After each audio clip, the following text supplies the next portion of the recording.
All right, greetings and welcome to the table in the tavern. I'm your host, Leon Jenkins, and today we're playing a little bit of D&D. Because we're playing D&D, I brought along some friends.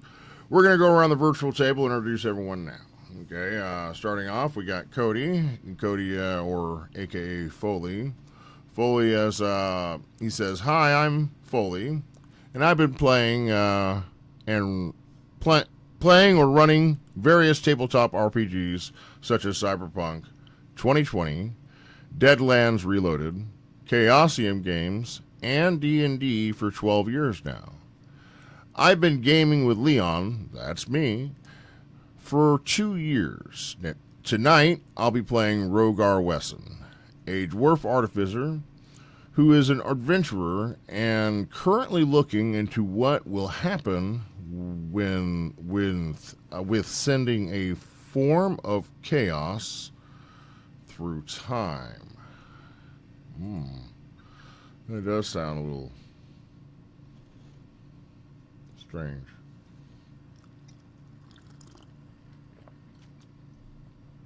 All right, continuing on, we got another Cody, aka Bad Owl 420, or Cody Chancellor. Cody, why don't you go ahead and tell us a little bit about the character you're going to be playing tonight, and a little bit about yourself. I've been playing games with Pat for a while now. Tonight, playing as Erix, a bard warlock, and we're gonna see where he's going. He's being pulled in different directions. He's got things that he's supposed to handle, and I think he's handling them well. That could be debated. I never said graceful.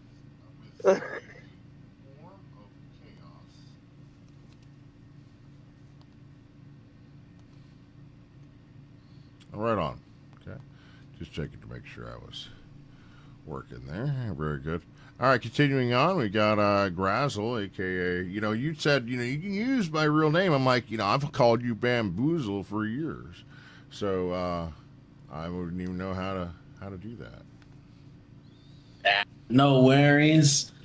My name is Manuel. Manuel. I am the voice of Grazzle. I have been doing tabletop RPGs for quite a while, with about 13 or 14 years of being a GM for Pathfinder. I've done D&D, Mouse Guard, Shadowrun, Cyberpunk, Call of Cthulhu, Starfinder, a little bit of everything. I do quite a bit enjoyment when it comes to playing different types of characters, and as a GM, currently, DM Leon has been at my table, and this is my first time being at his table for his games. I am loving the storytelling, brother. Thank you. I appreciate that. It means a lot coming from you. You're absolutely welcome. I do apologize about the loud ass noises playing in the background.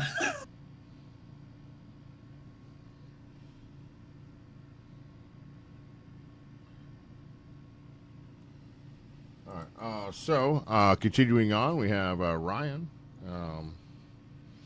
Ryan wants to go ahead and tell us a little about yourself, a little about the character you're playing. I'm Ryan. I am working to be a mechanical engineer, and today I will be playing Spencer Smith. He is a human artificer, always causing a little bit of chaos, and ready to cause a little bit more chaos. Okay. All right, and continue on. Last but not least, we got Siobhan in the chat. Siobhan wants to tell us a little bit about yourself, a little bit about the character you're playing. All right. What up? My name's Siobhan. I've been playing D&D for like roughly around 5 years, the better part of my early 20s. Tonight for Warrior campaign, I am playing Miss Virix Lone Tree. She's a changeling monk. She's a cowboy, and she's a little crazy. She's a little wild. Got a lot of big feelings at a big, big world. Can confirm. But she's doing okay for herself. Mm-hmm. All right. So I'm contemplating what you guys were doing the last time we got together. Cody had mentioned some of that being apparently sending some sort of, I don't know, chaos entity, or what did he say? What will happen from sending a form of chaos through time? Yes. Yes, interesting. So you have discovered through arcana checks and so forth from what you had witnessed that there were some simulacrums of Necron. And apparently,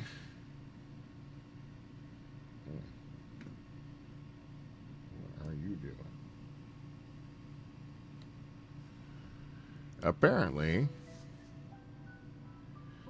this god of chaos had made duplicates of himself in the form of simulacrums. How many of them you don't know. What they're doing, you don't know. You do know that this one combined with another and then fell through what they described as time itself before the door disappeared.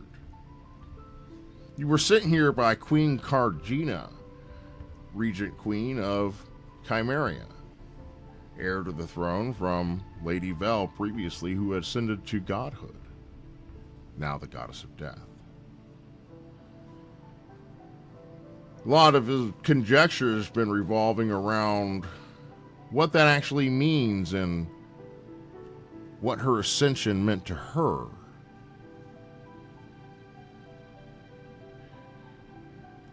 Now with this god of chaos and the queen sending you to do such a strange task, you are headed where?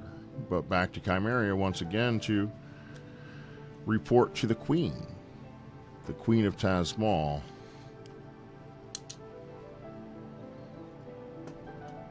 So, with that, what are you guys doing? Oh, recap for you guys, though, because that's what we really do around here. Sorry about that. I'll let you guys do the recap, but I was just kind of filling in a little bit. Yeah, I suppose. I guess there was some other things that happened last week, wasn't there? Yeah. That was kind of the measure of it, though.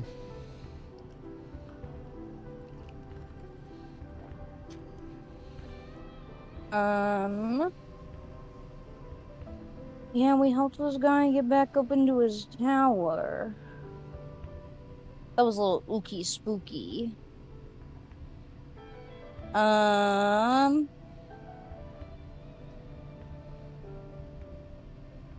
Genuinely, that's all I can remember, and don't get mad at me. I didn't take notes last session. I'm the worst. Okay.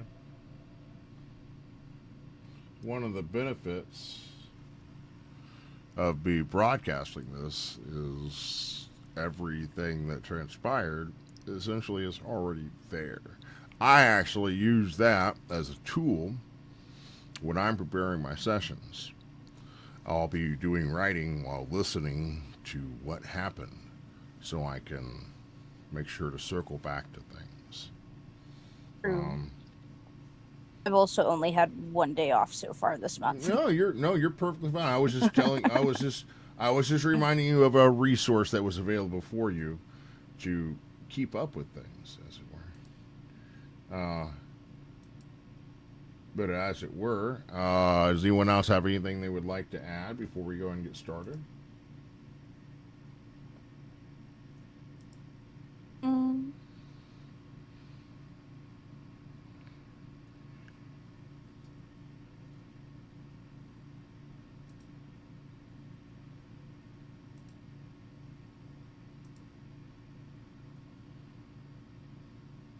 Okay. Well, okay. I guess we will get started then. This is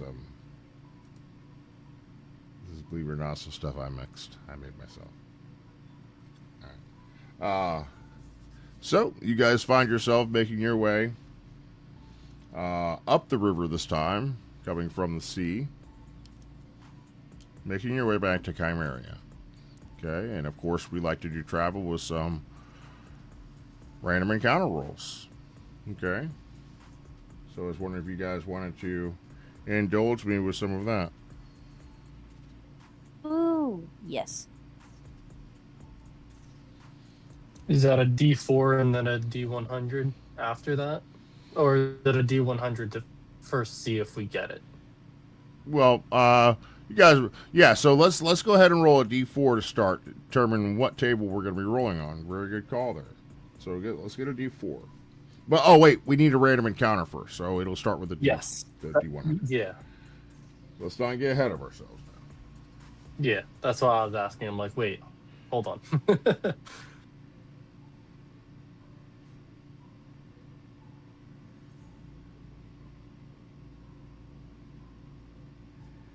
All right. So who would like to roll? Okay, go ahead.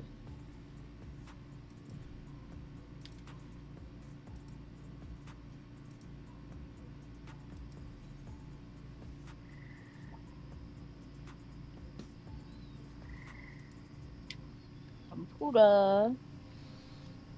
Alright. I shall roll if nobody speaks up.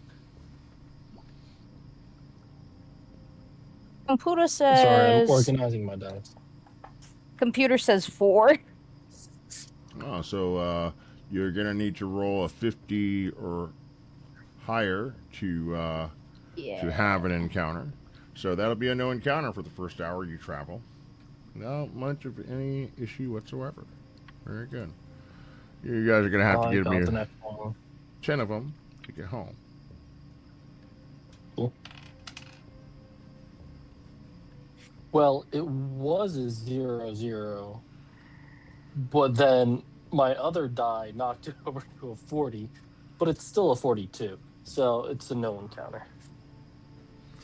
I get the feeling you're. It's 50%.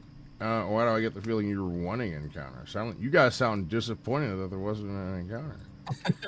No, it's okay. I'm not mad at that. Okay. No. So no problem.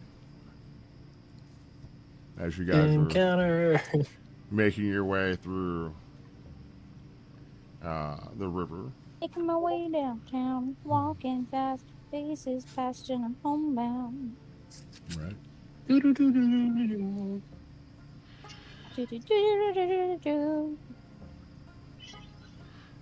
The afternoon is quiet.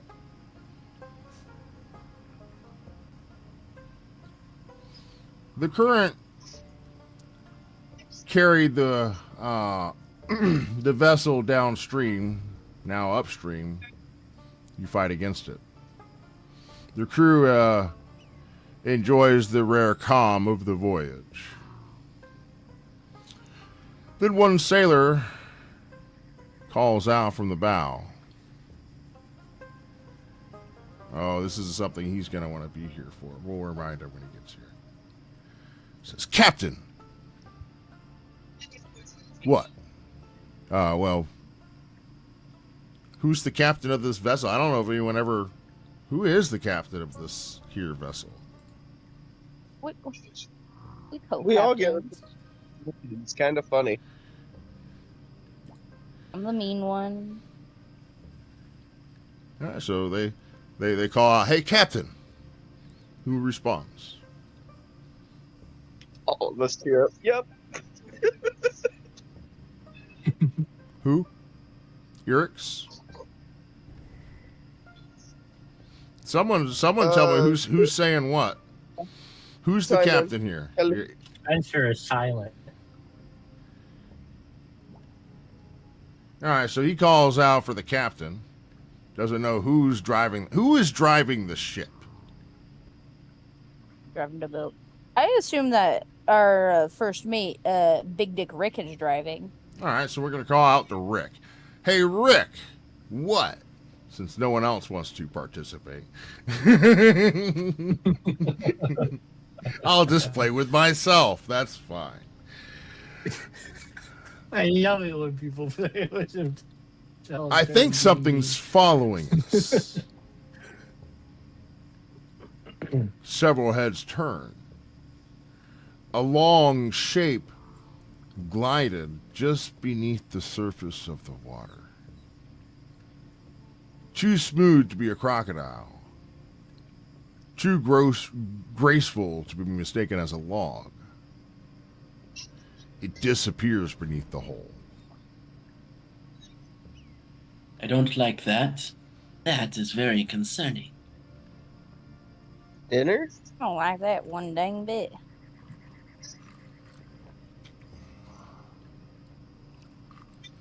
I swear to God, if it's whale. May I go peer over the edge of the rail and give it a peek-see myself? Yeah, you peer over the rail as Rogar asks Rihanna if she knows what that is. She shakes her head no.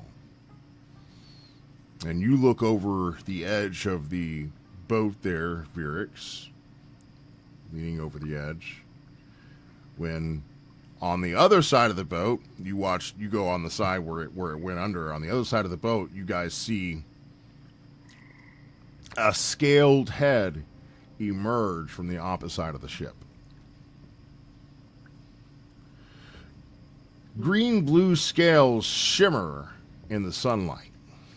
Golden eyes blinked. You see a water naga. Oh, no, no, no, no, no, no, no. No, no, no. I called What a are the gravel. chances that have Grazel having been grown up in a coastal archipelago and all that stuff? You What are lived the on an chances he island. has seen these before? Sure. Yeah, I will say you recognize it right away. But it's interesting because the Naga's not looking at the ship and it's not looking at any of the crew. It's looking right at you, Grassel. Mate. It blinks its golden eyes looking at you as though trying to focus.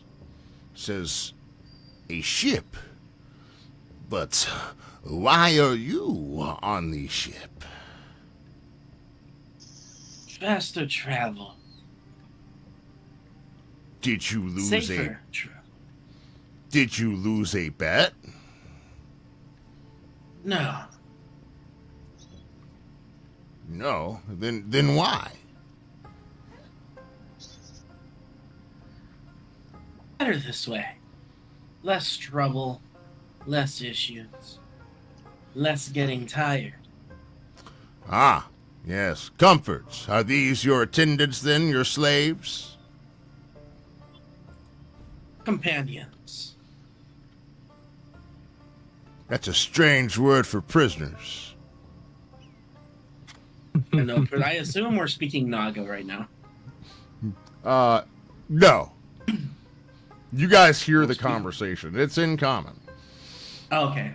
It's in common. So this basically, you guys see this snake, okay, and it has a human-like head, but very serpentine. I assure you, serpentine features. Split tongue, just kind of slithering, and conversing with this Naga. It doesn't have arms like he does, but it's just a long snake, with a human-like head. Then why do they keep feeding you? Because They're I not keep your- them protected. You Eating protect for them. You could simply leave. And why would I do that? Why would you stay?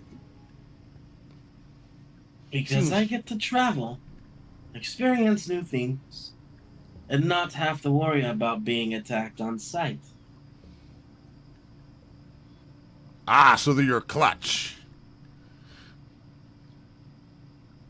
They are a family I choose. Ah, so they are your clutch. An interesting clutch indeed. The most interesting I have seen. And I have seen much.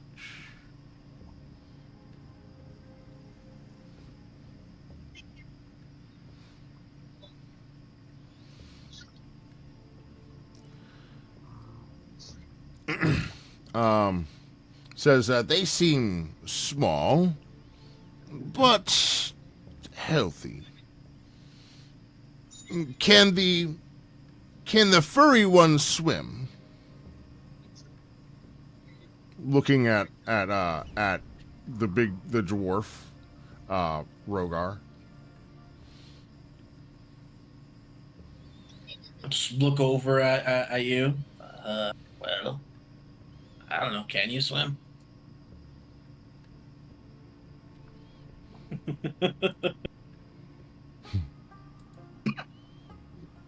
Interesting. Very good. I was wondering with all that hair how that worked. What about, why is that one carrying a loud stick? I heard it earlier.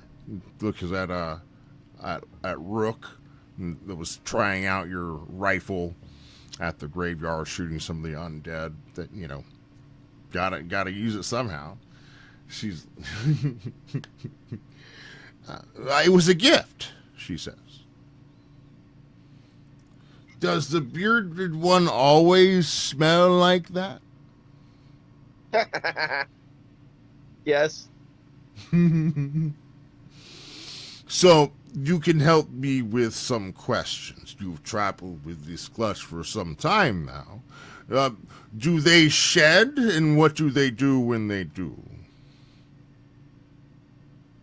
We molt. You molt. Very good, very good. Do you hibernate You them?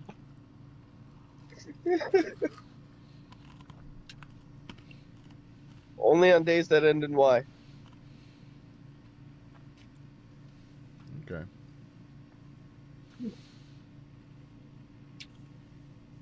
Says, well, I've never seen a land naga domesticate land creatures before. This has been very, very eye-opening. Perhaps you should find yourselves to the Eventide Archipelago. There are many others like us. Ah.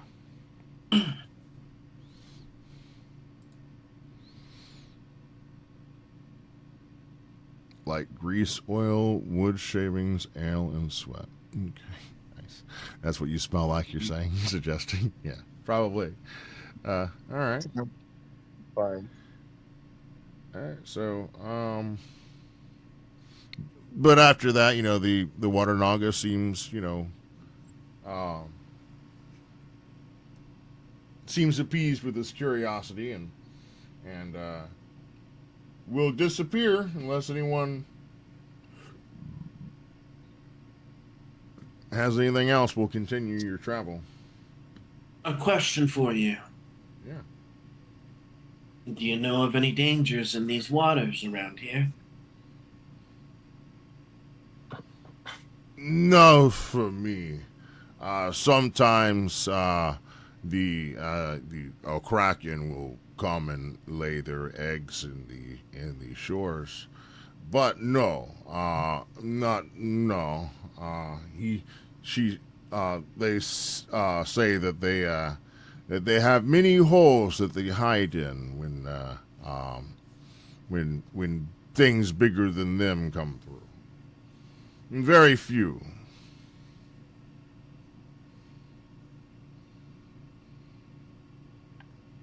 I see. Well, thank you. Okay.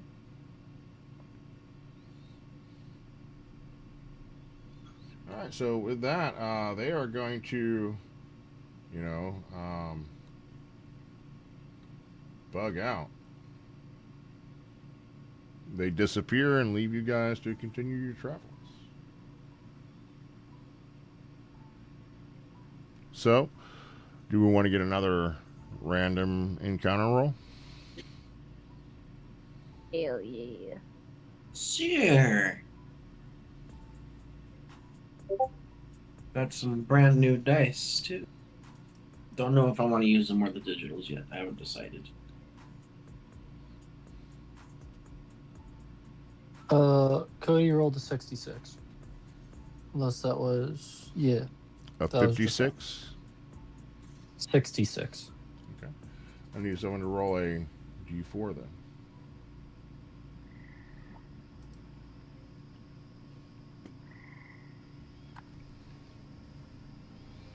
That'd be a 1. 3. Ah. So this will be an Oh. aqua. Sorry, Uh, I was reading off Cody's rolls in the chat. I'm gonna accept the first one that was reported. Does it turn into a race, guys? But I can only use one random encounter table at a time. So one Yep. it is. Okay. All right. We're gonna go to. I mean, there's nothing stopping you using 2. I can, but we're not gonna do that to you guys. Oh, we're only going to encounter 2 legendary creatures simultaneously. Only. That's it? That's no big All deal. right. That's it. So this roll is going to require 2d6.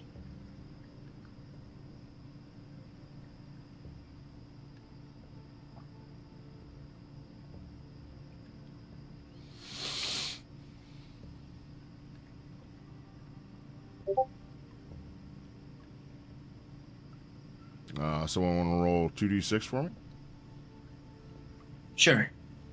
2d6, you said? Cody rolled an 11. 11. Alright. Just a little bit too slow. Okay. Apologies, Cody, if I don't read it fast enough.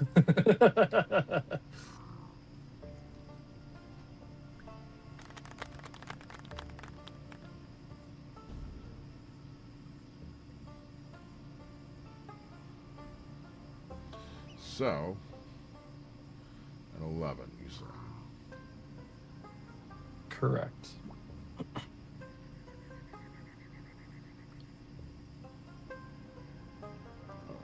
11 krakens spring from the water. No. That would be very bad. Or very good, depending on the That is not situation. what happens. That is not at all what happens. Crafty, isn't Don't it? worry, it's mating season. They're a little distracted. My God.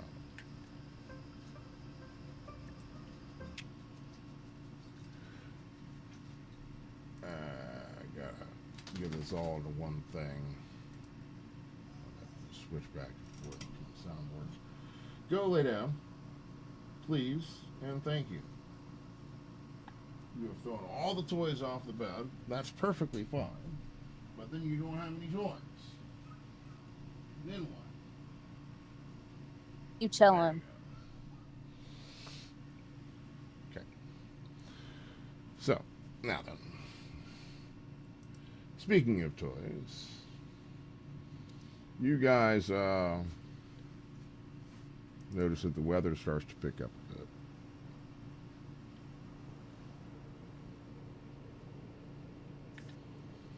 Ooh, our first weather encounter. No, it's just, yeah, Oh. sure. That's what it is. Oh. It's a weather encounter. Oh, And no, then- no, no, no, False no. It's the storm giant. What? No, no, 11 no, storm giants. no, no, no, no.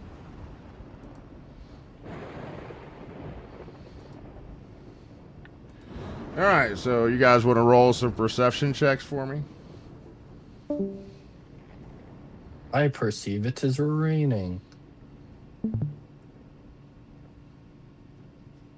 Sure, I'll roll. That'd Let's see. be a natural 20. What the fuck? There it is. It's Let's try to perceive some 17. shit. Fucking 19.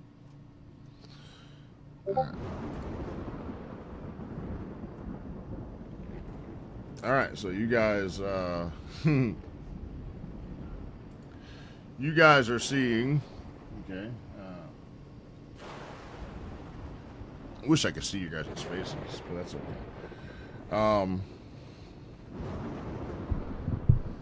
I could fix that 1 second.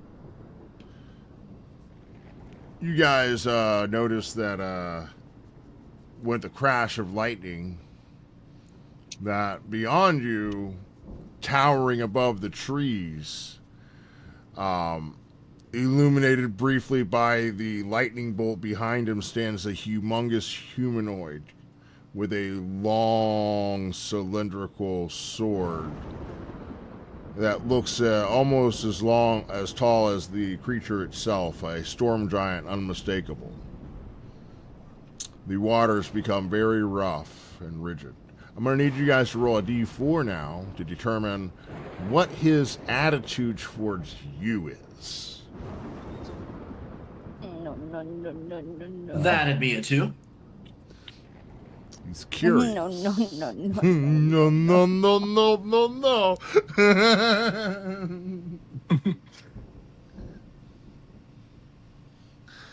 Just about the time you were talking to a Naga about anything else over here that's dangerous. And you guys run into, a few hours later, a storm giant. It leans down from the shore. And it's leaning down over the ship itself, putting a hand on one side. And the ship screeches to a halt. Like a large child playing with a toy in the tub. And he leans down very close to inspect all of you among. He says, "You are a strange-looking bunch."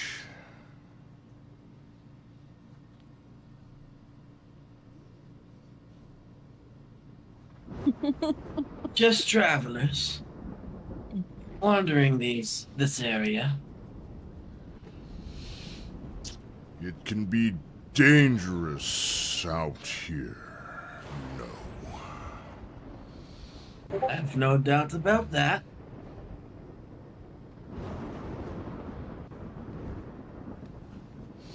I search for a creature that plagues these lands. A hydra, spoken of immense power. Have you seen tell?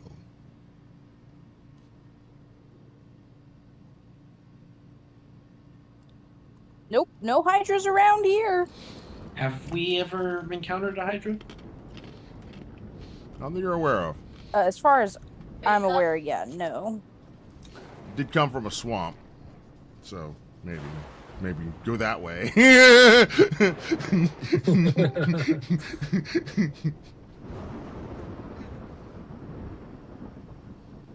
What do I know about Hydras? Okay. Why don't you go ahead and roll me? I'll let you roll nature or an arcana check or even a history check. Just let me know which one you're rolling.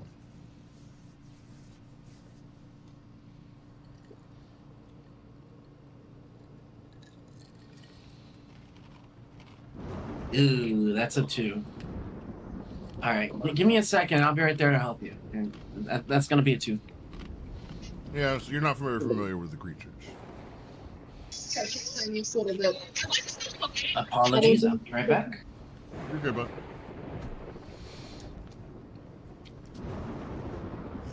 All right. So the storm giant seems curious about the lot of you. Asked you guys if you guys have seen a hydra. You guys say no. No hydras around here. Okay. He says, okay, be careful, and just kind of pushes you along down the river, telling you you may want to get to a safe place. These hydras can be very dangerous. Yes, Dad. Thanks, Dad. See you later. Okay. Thank you, Papa. Thank you, Papa.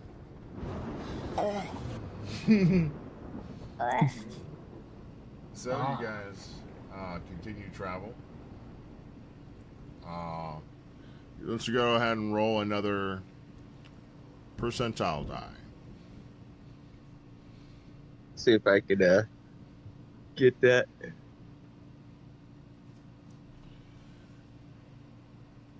I just wanted to say hi, everyone. Sorry I'm late. Glad to have you aboard. Right on time. I got a 75. Ooh.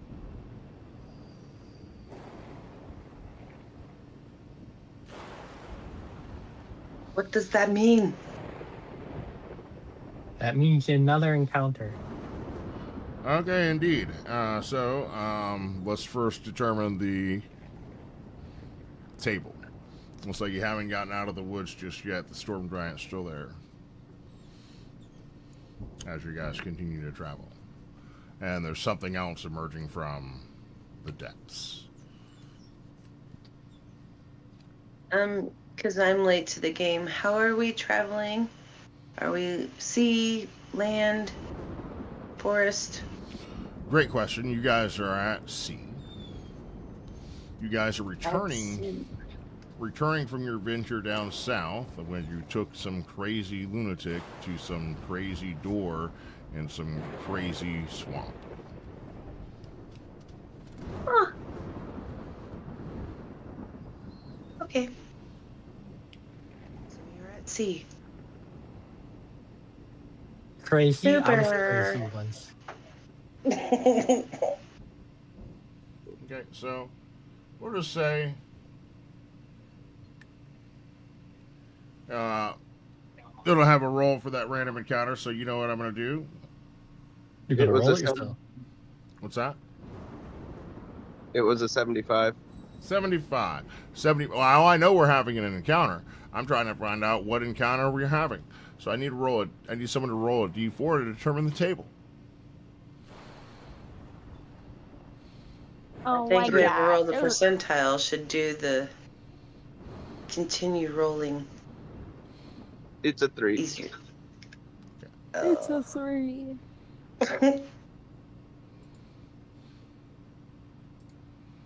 All right, so this is not going to be an aquatic encounter. This will be an aerial encounter. Oh Ooh. shit. They're coming from the sky, yo. They come in from the sky, yeah. So roll a d20, please. Got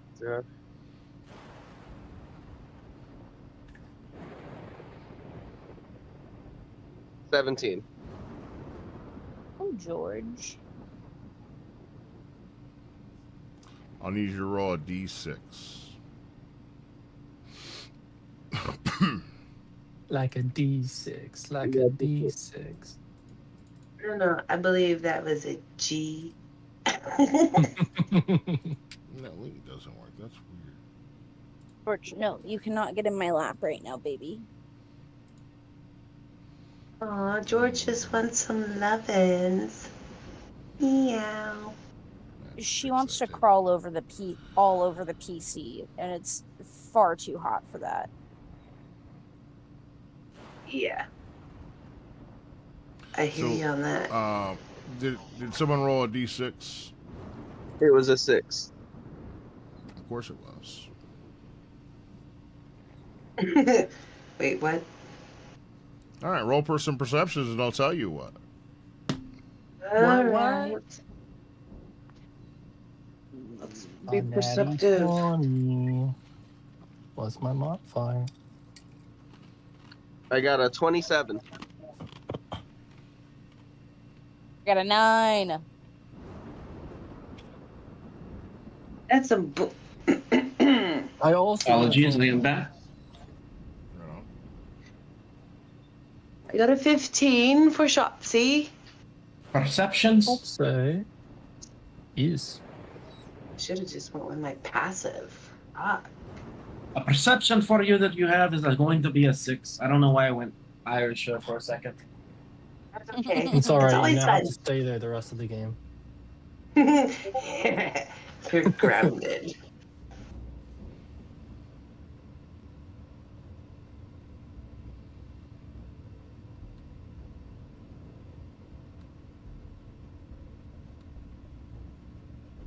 Okay. So, perception checks. Anyone roll over a 15? Yes. Okay. I those who had a 15.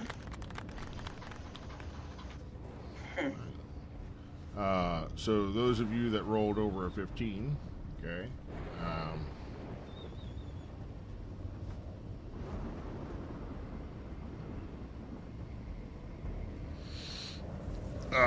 You guys see emerging from the sky above 6 feline creatures with bat-like wings and tails with spindles upon them and human-like faces. Avatars. I'm sorry. Roll initiative. Initiative. But what if I want to make friends? I mean, technically, we can still try while. Would you like to roll Right, a d4 to see George, what their attitude? no. Would you like to roll a d4 to see Yeah. what their attitude towards you is? Whether they want to Stop it. barter Yeah. with you? Sure, we can do that. Somebody roll a d4 Sure. real quick. I rolled a 2. Oh, you got it first?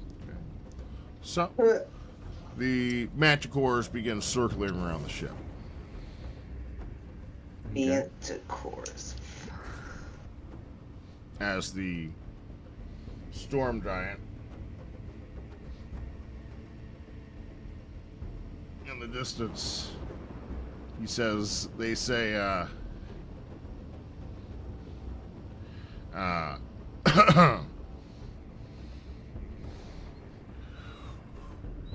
what? You must pay tribute to pass through this neck of the river. Okay. Turns to Rook and says, "That will do nicely," pointing at her rifle. She's like, "I just got this rifle. This rifle is a gift." You want to go outside? Yeah.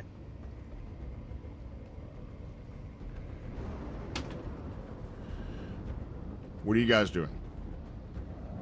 Can I roll for persuasion? Surely majestic creatures such as you do not need this item. Go ahead and roll me a persuasion.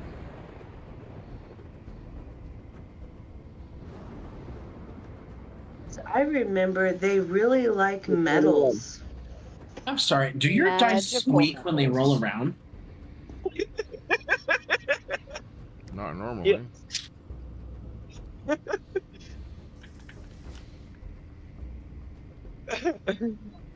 Eric's and I encountered a manticore before. We just need to maybe barter the right kind of metal. Sorry, dice graduated Yeah, they from like- clown college. They like the magical stuff. That too. They be Yeah, hungry like beasts. magical metals.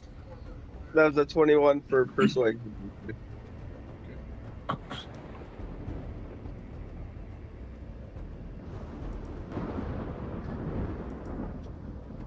Alright, so they say,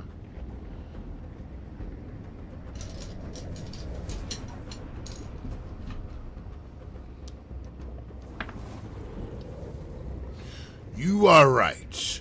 We do not need that. We need all your metal. Damn it! Eric's! I died. Rolled a natural 20. Nice. Nice. Non-squeaky dice rolled 20.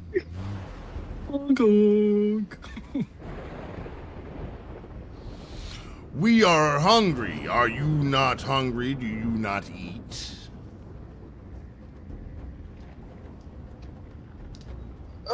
I had a big lunch. Convince the storm giant to give us this sword, and we will let you go. That will feed us for a long time.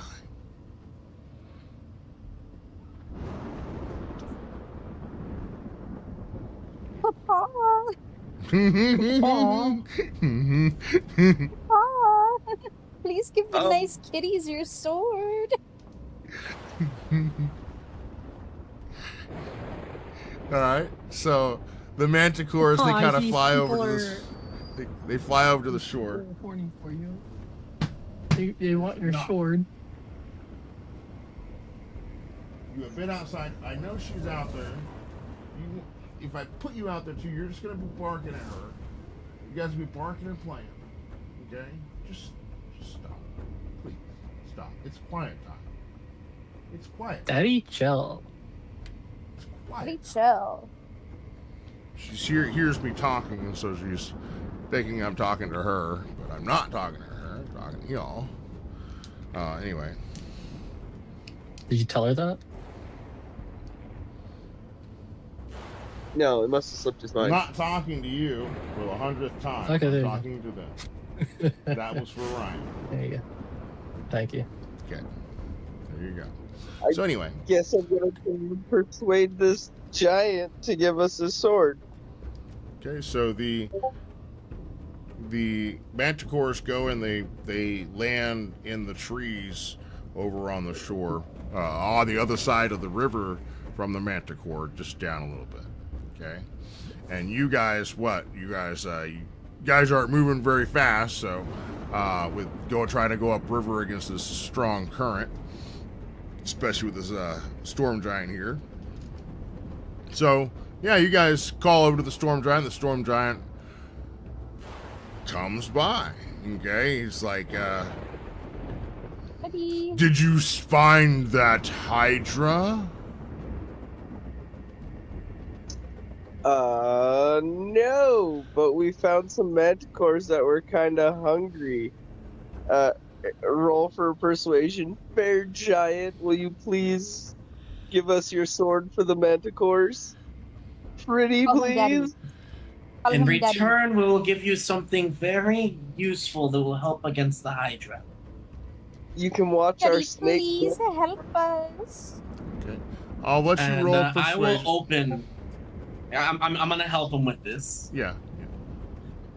Well, what are you offering to trade with him? I am going to give him one of the cigars from my box of magic cigars. And that box, one of those cigars is... One of the things that it does is that cigar allows someone to be able to cast Dragon's Breath.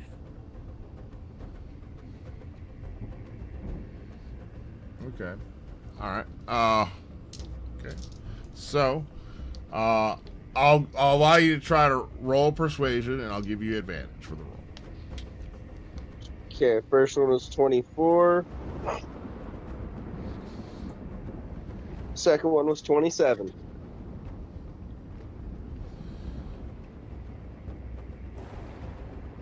All right. So he's got a wisdom score of a plus or a saving throw of a +9. Okay. He has a +4 for his wisdom. I'm gonna go ahead and say he's got a. We're gonna go with the +9. Let's see what this guy rolls. He rolls a 21. Plus 12 persuasion for the win. Wait. What was the total? What was the total for your thing? What was the total? 27. Okay. He says,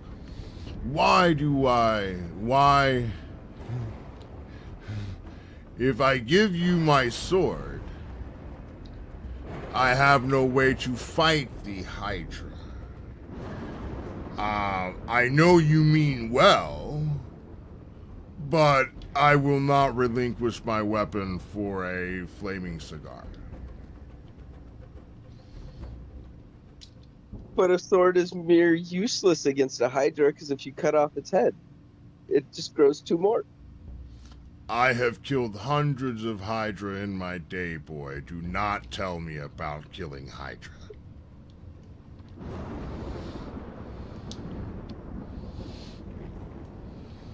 Well, I don't suppose you're hungry. You want some cats? I'm sorry? I suppose you're hungry. There's some cats you can hunt for on the shore. So you want to try to persuade him to help you with the Manticore. Much more realistic goal.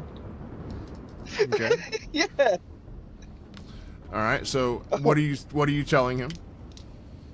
Well, if you will not relinquish your sword, can you give us a hand? There is some hungry manticores that are very set on your sword. Okay. They wish to eat my sword. Yes. How many You can Manticores? turn the manticore into the manticorpse. I see what you did there. He says, show me to these Manticore that want to eat my sword. I will feed it to them personally. This is so bad. This is so bad. How do you tell? Can I just holler out, "Oh, manticores"? Oh, manticorpse. So you guys point out the Manticore across the way, hiding in the trees, waiting for the resolution. And a bolt of lightning, as he points his sword, a bolt of lightning shoots out of the sky into him, and then from the sword arcs, and then straight towards the Manticore, which fells trees as a small fire begins to ember, this doused by the torrential rain. But the Manticore then flee off into the sky, and they're like, next time, Gadget! Wow. Wow.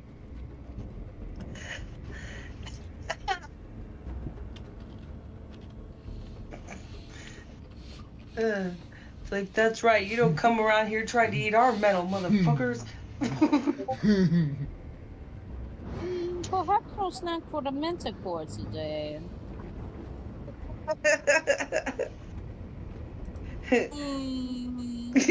No, Fully, that's funny. no Until we sword meet again. for a kitten. Kitty. Well, they shouldn't have came Daddy. around here talking shit. That seems to happen for Well- creatures and people that come around and they talking shit. You don't mess with the Untamed Few. You gotta hit him with a hello, kitten. Daddy knows you're hungry, but you may not receive his sword today. You may actually receive his sword today. Just not in the way you want. Ew, no. Upset that I brought up this line of this bit specifically, actually.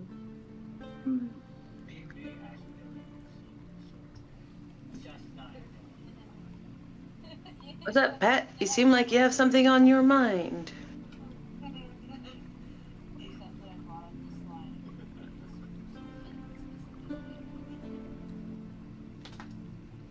Very much in thought. What's up, Pat? You seem like you have something on your mind. I was trying to make sure I could hear the music coming through. I can hear it on my end, like through here, but I'm trying to listen to it there. Anyway, yeah, I wasn't sure how that was working out for you guys or not. Gotcha. Heard and- that. Okay, but anyway, so continuing forward, you guys have a couple rolls to get you all the way back to Chimeria. Who would like to roll the next percentile? I'll do it. People didn't notice this, but when we see that'll be a 19.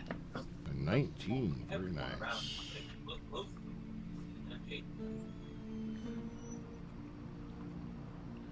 Very good. So, for a 19, that'll be a no encounter. Spelling. Hurrah. Hurrah, hurrah. Zah. I hit the wrong Skin. button. Okay. So, that'll be a no encounter. You guys got one more. Then you guys are home free. I'll do it. Let's do it. Hey, let's go. More Manticore. What was the total? 80. So I'll roll a D4, right? That is correct.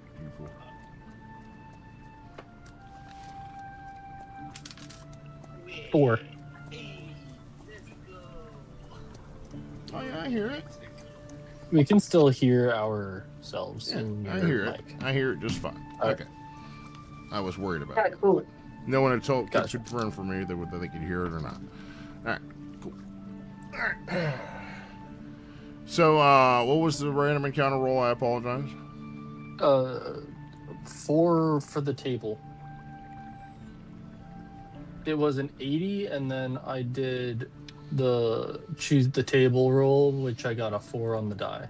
That's gonna be another aerial encounter. Mantis. Well, no. I take that back. This one will be coming from the forest. I apologize. We already did the aerial on a 3, so that'll be a. Yeah, we're gonna do the.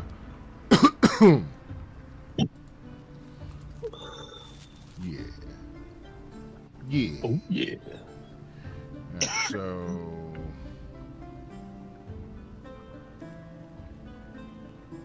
Oh, that's right. It's not here. It is here, in fact. Because it's on camera. Nope, not there. There. I need to fix that too. Haven't got around to it yet. Alright, so I'll need a D20. 11. Alright. So, as you guys are traveling, making your way, as it were, downtown, I was waiting for it. you guys can hear some wolves howling in the distance as you guys travel down. You could no doubt be some of the dire wolf riders returning from a doing things and stuff, the things they do, going Wait, out and aren't we patrolling. still on the ship? I thought sure. we were Yeah. still. You don't hear howls coming from below deck, but you are going up a river, and from the river banks you can hear the sounds of howls. Now I know is the likelihood of those wolves jumping aboard the ship and causing a problem, being like, "Hey, stick 'em up! I'm here for your fish," is very unlikely, highly unlikely. But that doesn't mean they're not there. Okay. So you guys hear howls. Never zero. Never zero. One day they're going to come out with some pistols. I'm gonna have some dire werewolves come out and stick them up. That's gonna happen. It's gonna happen. Anyway, the odds are never zero. All right. So with that, you guys see some of the wyverns traveling through the sky, and you guys make your way back to the city of Chimera. I'm taking this puppy outside so she can be a puppy outside. And that's happening. You know, Yeah. as soon as you said werewolves with pistols, stick them up, the first thing that came to mind was, give us all your milk bones!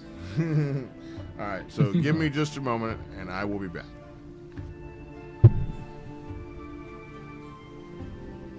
I immediately regret this decision.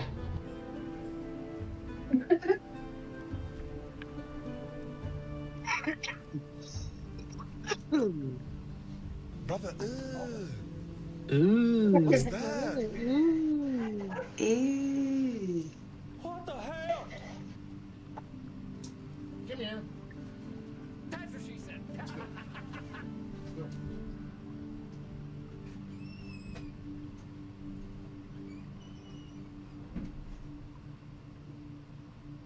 Well, okay then.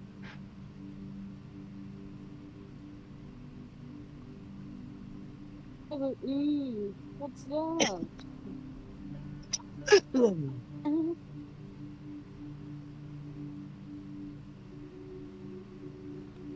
Hey, Owl. Yes.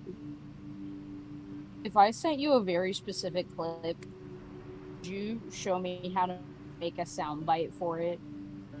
Wait, what? I mean, I I'm need to here, learn how but- to make sound bites for Uh, the hold on. soundboard, and I have one. I have one. I that definitely wanna want to make get a bunch of sound out. bites for the soundboard as well, honestly. I wish I knew how to do all that. That'd be dope. From what I What do understand, you you mean need you don't know nitro. how to do that? I have Mine's nitro. just through the soundboard. Yeah, through Nitro. Okay. Yeah, I I'll don't wait for have Pat to nitro return. currently. I used to, but not at the moment.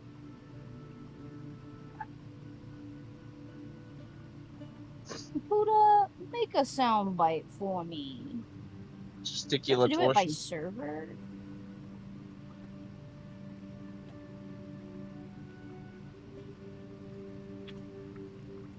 I Kid. immediately regret this decision.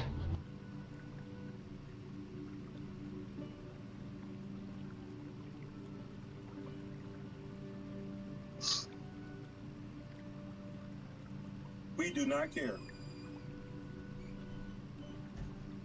Buddha, how to make sound for So sorry about that, guys. Discord.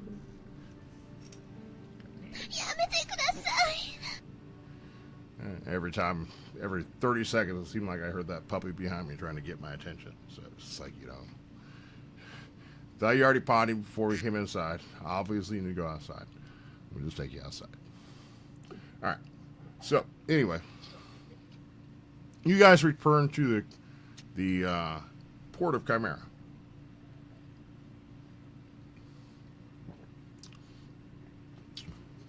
Oh, You guys- Queenie! Secure yourselves at the on the docks, and crew does their jobs, unloading the supplies and so forth, and doing all that stuff while you guys do yours. Yes, you were told to return to the Queen when you returned, and so that would be now. Eva? Did we ever resolve that last encounter? Did we have an encounter? The wolves. I forget. So They're Oh, just- right. they were wolves. You heard them. They were out there, but they weren't coming to spoil your good time on board the ship. Gotcha. That makes sense. I mean, would you want to try and jump on a boat? Yes. Yeah. Yes, absolutely. Without any hesitation whatsoever. That's why that's why I've decided to be proficient in athletics and acrobatics both. So I can spring and bounce. Alright, so I call it spring and hound because they're wolves. So yeah, you guys return to the city of Chimera. Okay. A number of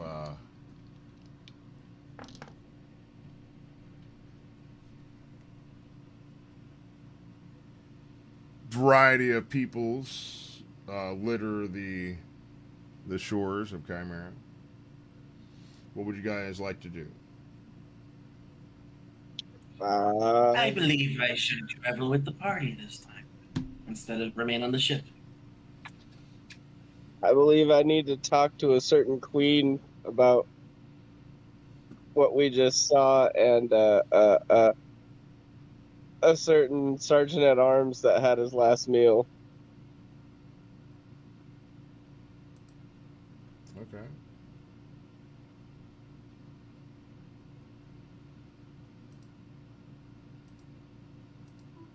Anybody want to come with? Sure. I'll come with. If you're inviting me. Woohoo! Party!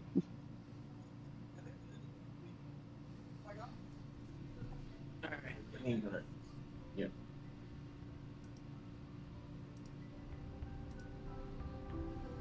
Okay. So you guys make your way to the keep then, I suppose.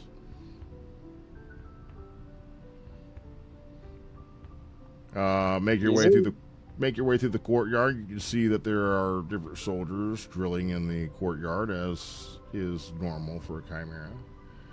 After the storm breaking and the dawn of morning upon you, the city is once again bustle with a busy attitude as people make their way to and fro. And you make your way into the keep. No one stops you, not with your brooch, and neither do they stop the companions that follow you, Erix, as you make your way through the keep. Grazzle, you find some of the hallways to be a little bit tight, but you manage in the large keeps. Most of the hallways are at least 10 to 15 feet wide anyway, so you're able to make your way through. You spiraling up the tower is a little bit different for you, but you manage all the same. The confines squeezing through the doorway at the base is mostly the difficult part. Once you get that out of the way, you can squirm your way up, no problem.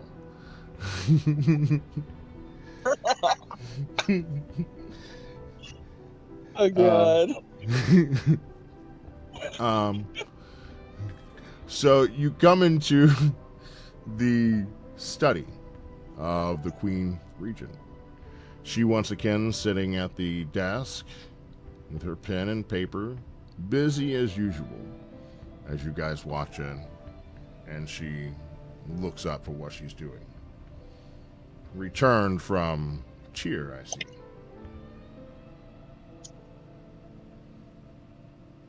Yes. That madman that you spoke of was interesting.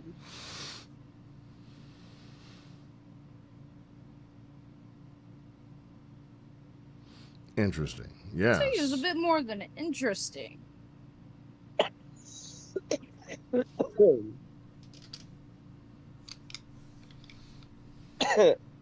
As I'm talking, I just want to casually put the bag with the hand on the table for her. Yeah. So, do you often send people to meet deities disguised as madmen? She looks down at the bag, saturated with blood, that you've just placed upon her desk. It's difficult to tell, when she's angry, as she always has a scowl. But you can tell she's not smiling as she looks at you and says, "Is that your way of telling me the job is done?" Indeed. I did not need to see his hand. I need to see yours. Oh. I'll produce my hand, sorry. So, if I recall, this is on top of table, directly to you, Cody. While in the inn or the tavern that night, before your drunken stupor down the way to make your way to the docks to carry out your dark deed, you said you took your finger and pricked the axe. Is that correct? Yes. Okay. Like Beauty, on the thimble before going to sleep. Okay. This is not a fairy tale. So, Well, she looks at obviously, you. Irix is a pretty pretty princess. Could be a Obviously. fairy tale. Okay, it could be a fairy tale. So, she looks at your hands. And, like I said before, scowl, Now you can see she's visibly agitated. She says, "You did not bond with the axe?" I pricked my finger. Oh, well, that's wonderful. Awesome. You pricked your finger. Did you draw blood?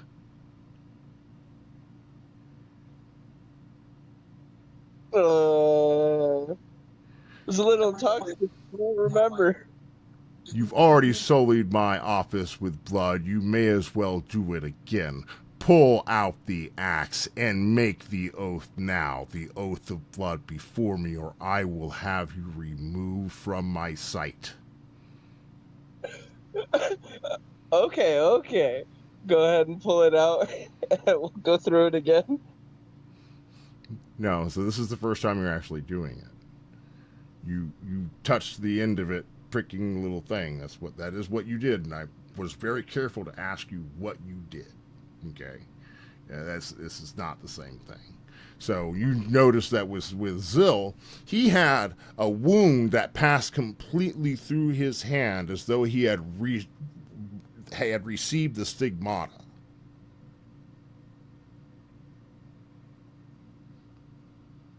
The what? You know what the stigmata is? No. It's when, wounds, on people's hands and feet and across their head would mysteriously appear as those signs of being touched by the Holy Ghost. Oh, okay. So he had a wound that went all the way through his hand, as though driven through a nail all the way through, one side to the other. Okay, a wound on his hand all the way through. So that is not going to be done by a prick. You were going to have to roll damage for this. Gotcha. You're going to need to grab a hold of that thing and just wrench it like you're trying to get orange juice out of it. What am I rolling? You need to roll a d4. Roll a D100. Right. Okay.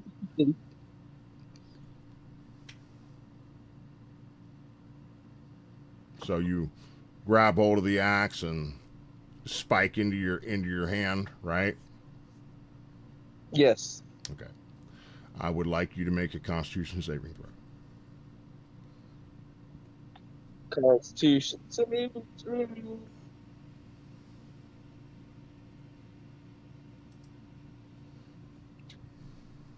That's an 8. Okay. So I need you to roll another d4.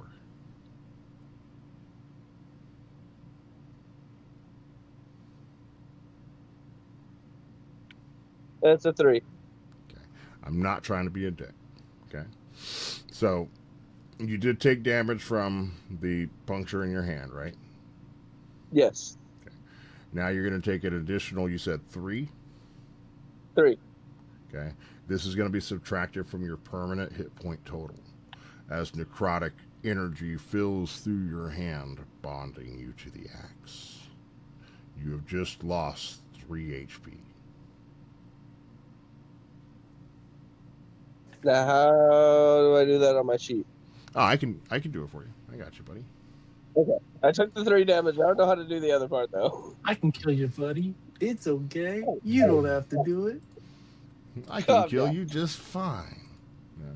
So that's the problem with this axe is it literally, every day you're going to make a Constitution saving throw.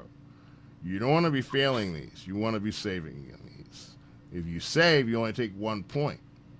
Each day you fail, you're going to roll another D4. That D4 is going to come out of your permanent HP total until you have finally released those entities from that axe. It is feeding off your life force bit by bit. You're welcome. Fun. You're welcome. All right, so we're going to change your current max. You have a max of 48, it looks like. Yes. Okay. So I'm going to make a max HP modifier of a -3. We're going to apply that to your thing. So good news is you're not taking more HP. Okay? Because you took 3 HP damage, and now you've lost 3 permanent HP. You have 45 HP. You're fully healed now. Yay! Wait, what?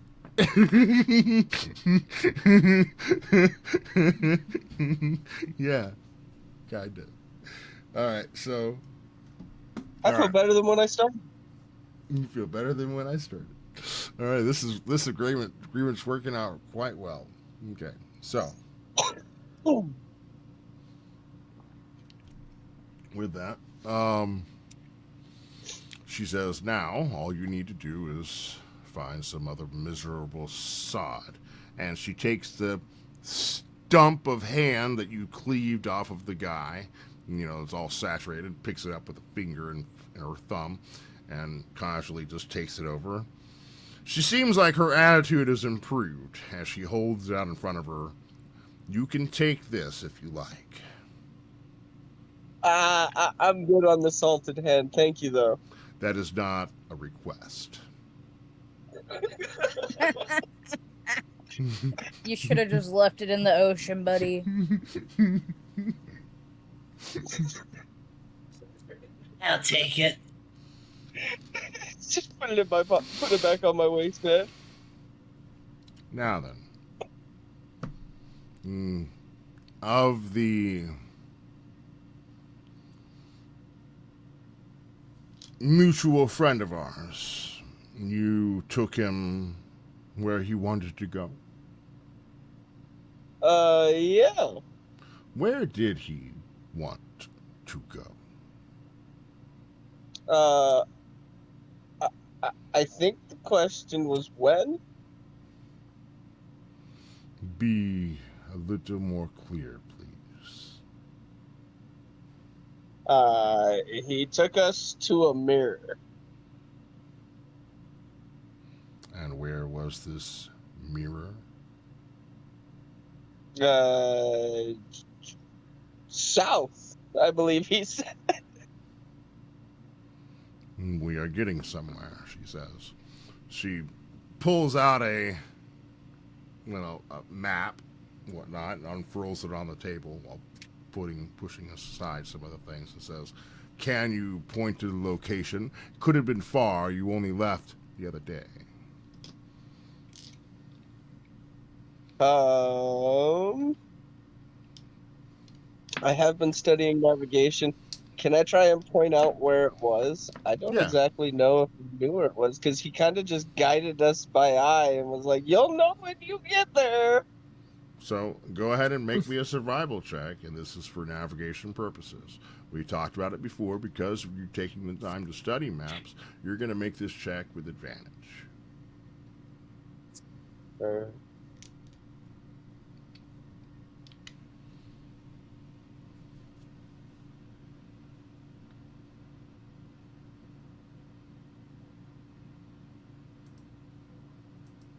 21. Okay. So yeah, you point to the location on the map, just like as you said, south of here, to a swamp. She says, "Interesting. I had my suspicions about that place. You say he went through time." It seemed like it. I could be wrong. Could you return to the location in which he did so? If need to be. Stairs collapsed, didn't they? Above table? Can you be specific about where the location of this was, or would you need to take someone there in order to show them? She wants specifics about what you did, where you went, what happened. She wants to know specifics. She didn't send you on a field trip. Well, being a bard, can I roll performance and tell her the tale? Yes, you may.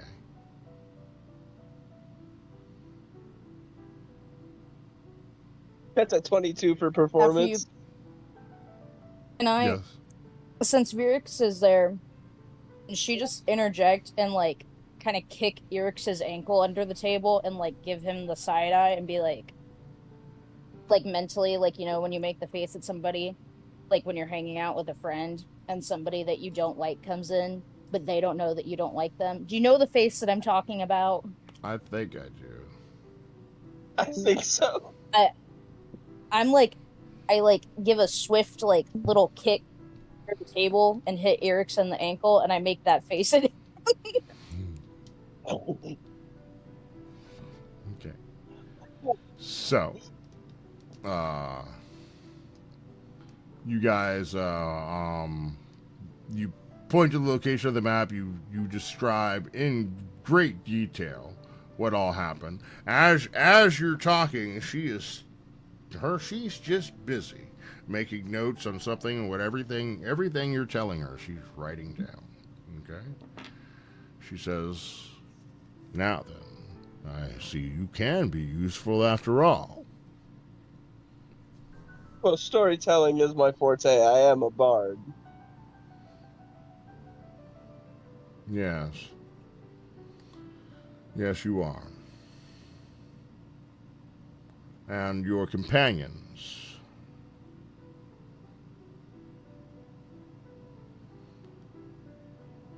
Funny looking lot. What But about yeah. him?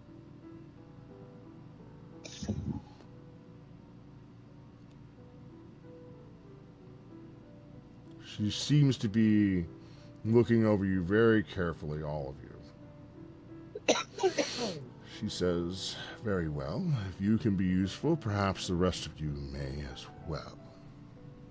And pulls out a lockbox of some kind and puts it on the desk. She takes the key and unlocks it, opens it up. Pulls out of it 1, 2, 3, 4.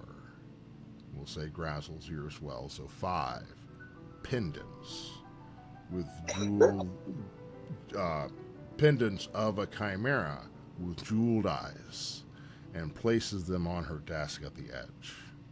Says, "These are for you."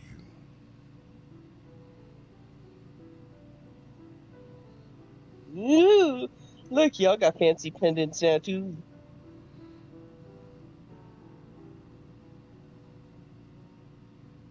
What do you guys do?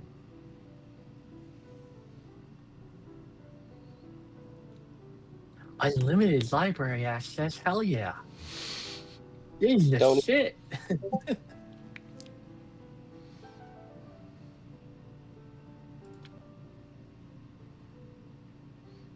Right. He had to sign off, unfortunately. But yeah, Grazzle, he's babysitting his nephews at this time, so that's a lot of additional work, for sure.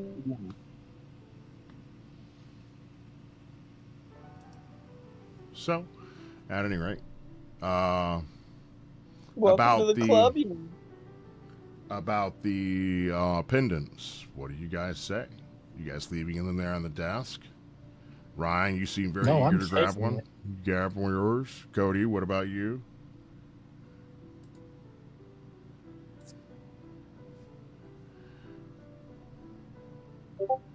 You take one. Virix. I don't know. Oh, come on. Virix will take it, but she's very hesitant, and she's the last one to take one. And she does not say thank you or anything. She just takes it and tucks it away inside like one of her little vest pockets. I imagine you feeling very much like Al Pacino in Godfather 3. Every time I try to get out, they pull me back in. Virix has some words for Erix after we leave this place. Hey, I wasn't planning that far. So we're going to assume Grazel takes his as well. If he chooses otherwise next time, then we will cover that. But I do believe he'll probably accept the same. She says, those pendants come with benefits. You may already be aware. No one is going to question you about your dealings, your business. Your business is your own. Lest it comes from someone else wearing a brooch like you do. That's a different story. No one's going to charge you for anything while you're here in Chimera. You are on the Queen's tab. Okay? That also means that I will know everything you purchase. 500 gallons of baby oil. I was thinking the same thing, brother. The Queen. She doesn't saying it as like a menacing thing. She just, you get the understanding. She puts you on your tab, sure, you're welcome to whatever you want, but she knows everything you're gathering with it. You know what I mean? Gathering. She knows what you're getting with it. Okay? Not that it's an issue, I'm sure she has her own reasons for wanting to know what you're doing with her money.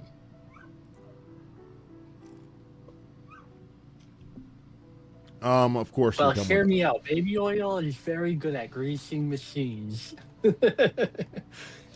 Allegedly. Water. Well, they come with other privileges as well. Ones that I think the two of you, Rogar and Spencer, seems to be looking directly at you, the two of you as she refers to, would most definitely, I see, making use of. Oh, yes. You don't even know what she's talking about yet, and you're like, yeah. Hell yeah. Okay. So she says, she pulls out, grabs something out of the desk or whatever. It's like a wand. And she... To go with the baby oil. Baby oil. She takes a wand and she points it at the wall. Okay? You see a portal appear.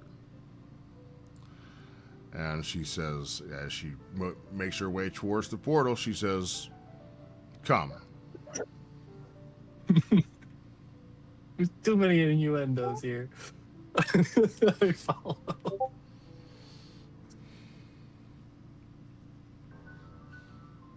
Says more about your character than it does mine, just so you know. Mama pulls out her special wand and says, come. What, that doesn't work for you guys?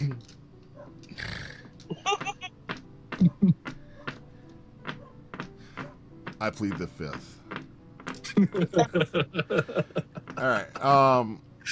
So she offers you to follow her through the portal. Sure. If you do so. Of course. Is anyone remaining behind? That's a better question. I'm going. I want to know what's in there. I want to know what's in the door too. Okay. Cody, I'm assuming you're going. Okay, very good. What's in my lady's secret room? I think we lost a couple due to baby duty. Okay. It's a So portal to bondage. I think Jessica's had to go as well. I hear that dog just outside my window, just barking, barking, barking. I knew she was going to do that. I knew she was going to do that. I'm right outside your window with my radio on. She's supposed to be going home in about a week. So it's only my problem for a little while longer. I apologize. Give me one moment. As we're walking in, I want to return that kick and try and trip you. Okay. Do you want to wait till the DM gets back to do that? Because we're going to fucking roll for it. Oh, Yeah, we are. I'm down. Oh, I figured out how to add a sound bite. I one. I'm alive. You looked it up, didn't you? Imbecile. Oh, Of course. I'm alive. Imbecile. There are any House of the Dragon fans in the chat or in the channel? Hit it up. I'm alive. nope. Imbecile. Imbecile. You know, it's a very dramatic, like, serious political drama. But I swear to God, Tom Glencarney, that motherfucker is so funny. He has the best line deliveries in the whole show. Like, when he dropped that line during the season 3 finale on Sunday night, I had to fully pause the episode and laugh. I'm alive. Imbecile.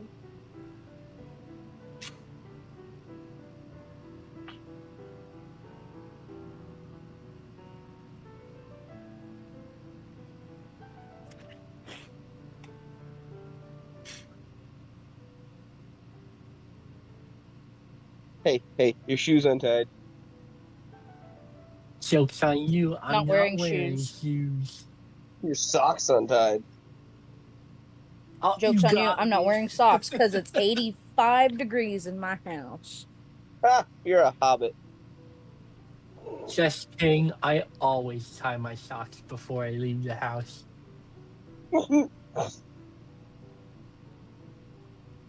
Not me. I let my dogs bark. I want them to be free. Enjoy the wild parts of the world. Yeah, the feel of warm cow patty between the toes. Yeah. Yeah. The feel of warm dog dookie between my toes. Hey, Leon. Yes. That's what happens. I when want you to go know outside I taught without myself sound how to make a on. soundbite to add to the soundboard. I added it to the Critical Hit Kitchen server. I'm alive. Nice. Imbecile. I'm alive. So on our way through the Also- portal, there's gonna be some shenanigans going on. All right. One at a time. What now? What now, Siobhan? No, I'll let Eric say it because he's being Eric's- a bitch. What's going on? As we're going through the portal, I want to go behind her. Can I roll for trip? Oh, for tripping who? Flight of foot. Who are you trying to I'm gonna trip? try to. Virix. I'm gonna return that kick, but I'm Because I- gonna try and kick her foot behind her other foot so she falls through the portal. You're Alternately, I would like to roll to avoid the kick. Okay. So there are a lot of things going on here. Let's unpack this. Number one, Eric's, I have to ask a question. I'm assuming you're trying to do this without, arousing, hey, I'm going to kick your feet out. You're not be like, hey, hold still while I kick your feet. Right? Correct. So why don't you go ahead and roll a sleight of hand. Meanwhile, Virix, why don't you go ahead and roll a perception?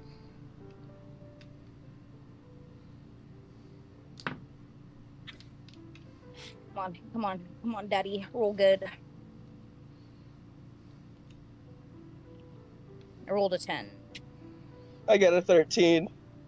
Okay, it was close there. So now I'm going to need you to make an attack against her AC.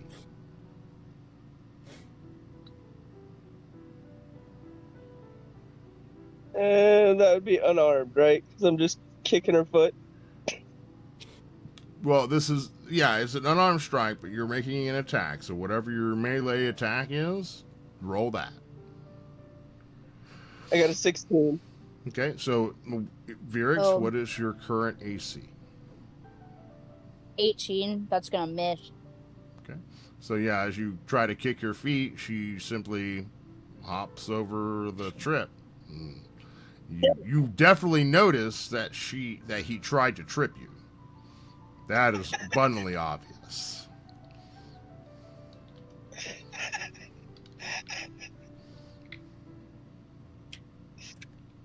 Don't try to fuck with my +8 athletics again. Fucking nerd. I think she's gonna save what she's doing for you later, and probably not in front of the queen. Gonna act like an adult in front of the queen. Okay, so I'm just gonna turn around and look at him. Like, I'm just gonna turn around and stare at him. And then I'm gonna keep walking. You did that. Okay. All right. So, as you guys make your way through the portal, you come to the other side. Okay. So sorry. So first thing you notice, you're in a room, a very large room, but the room itself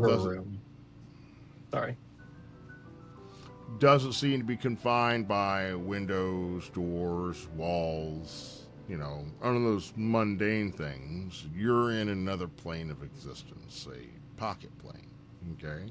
As images, then come as you're starting to reference the areas in which you are in. And you are in what looks like what I could describe as a large hangar of sorts, okay? But you're not exactly in a hangar, you're just in a large area like a hangar, okay? There's no visible anything on the other side over there. There's no visible anything outside over there. It seems like complete emptiness, but in the middle of it, you guys are in this large open area, almost like a large warehouse or hangar or whatever, like you would like at a shipyard. This is like a large where you would build ships. That's what this looks like. But there's not ships going on in here. You see lightning that is sparking from large oblong cylinders from coils of some sort, while gentlemen down below are making notes and discussing whatever. And as you guys go over, she introduces, this is Nicholas Tesla. This is Alexander Are you Graham shitting Bell. me? This is James Watt. And Sorry, about to say Bond. She continues to, this is something that I really thought that Ryan would really enjoy, because he's an engineer. And this is a collection of notable, legendary engineers of our time. And very much so. What the hell are they doing here? That's a question. First of all, who the fuck are these people, and why are they in my D&D world?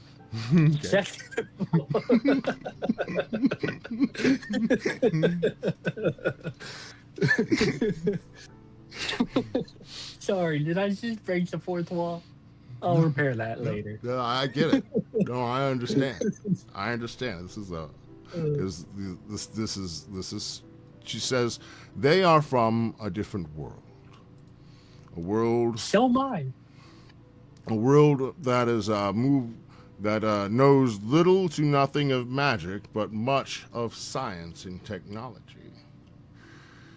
Through the same means in which you saw Necrom disappear through time, these gentlemen have been brought here.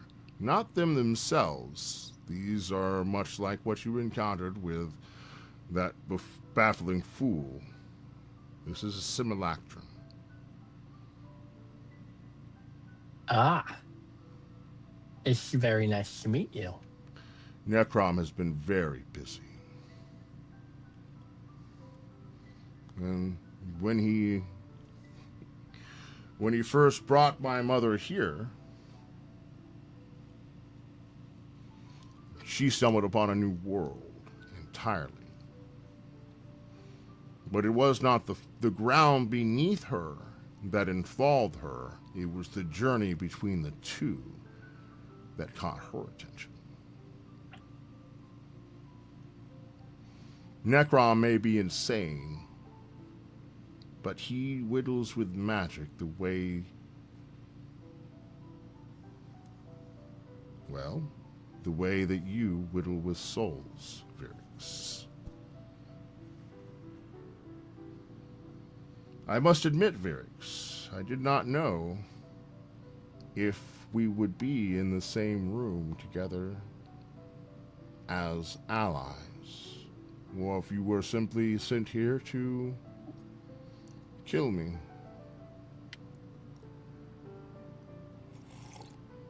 I ain't quite made up my mind on that one yet. Quite.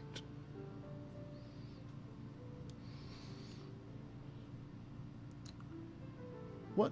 So, do you have any questions? Do you guys have any questions? Anything?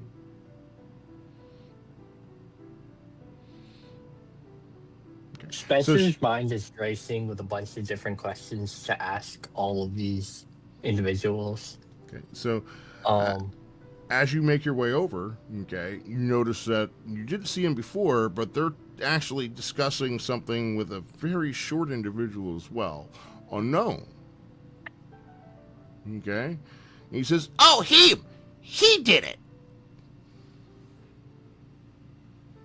Me? Wait, do I know you? The engineers turn up and they say, "Him? Are you sure?" "Yes, that's the one. He called it a what did you call Capacitor. a capacitor? That's it. That's the one you want to talk to." And so they actually come over and they're like, so they're inquiring about how you created this capacitor and what means in which you incorporated, and how you knew what to do. It just made sense with the science. It has to do with the magnetic fields created when electricity runs through copper. See, I told you, we need more copper. See, it's the conductivity of it. Yes, but that much copper is absurd. Well, we are trying absurd things. Well, technically, it's any conductor. It actually works better with gold, but gold is a little too expensive, so copper is the best choice of material for this kind of situation. See, that's what I've been telling them all along. But she has so much of it. She does have a lot of copper. So, yeah. I have to agree with him. Yeah, they all seem to be so, smart about whatever, this, that, and the other, but they seem to sometimes not be able to come to very, agreements about how things should be transpired and so forth. But as you can see, they are doing things. His little Tesla coil deal, whatever. I wasn't sure how to really show you the whole thing. Why they have steam power. Why there's electricity. I know you guys have been wondering for a while how. Well, this is how. James Watt improved upon steam power what we, revolutionized, energy, the way we, James Watt was huge, okay? Alexander Graham Bell, also big, Nicholas Tesla, of course, he was just kind of disappeared at the time. That was where I first got the idea. I was like, he just kind of disappeared. It's like, wonder where he went. Maybe he went to Thalia. And I was like, wait a second. Wait a second. Wait a second. A minute.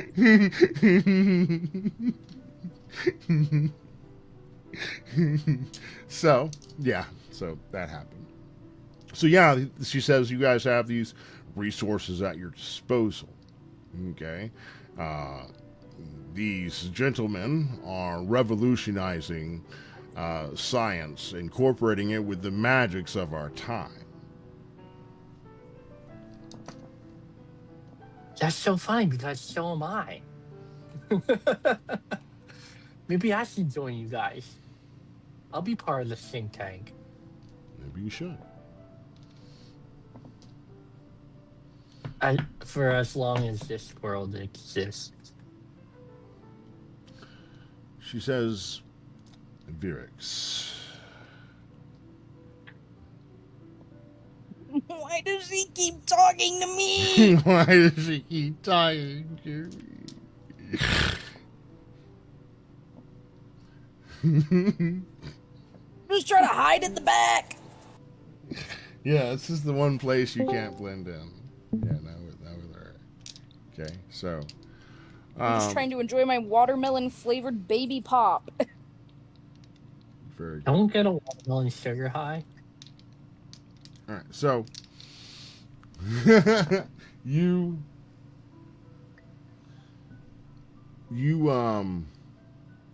see her make her way over to you while I'm assuming Foley, you're kind of geeking out with the legendary engineers of whatever over there doing stuff and things and whatnot, right?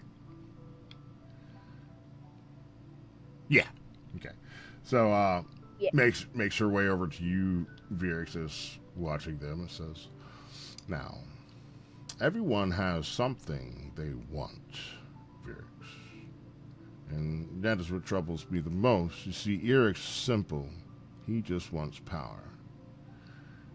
Simple creatures, simple desires.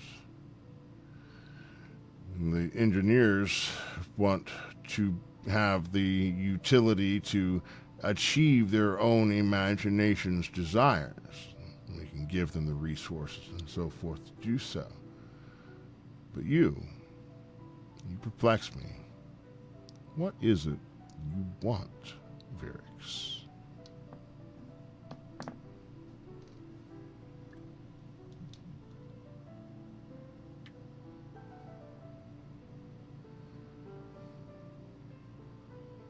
Virix is like looking across her companions in the room. She just says, "What I want cannot be given or granted. What I want must come to me of its own free will and volition." And do you have any idea what that is? Would you indulge me? A lover. Aww.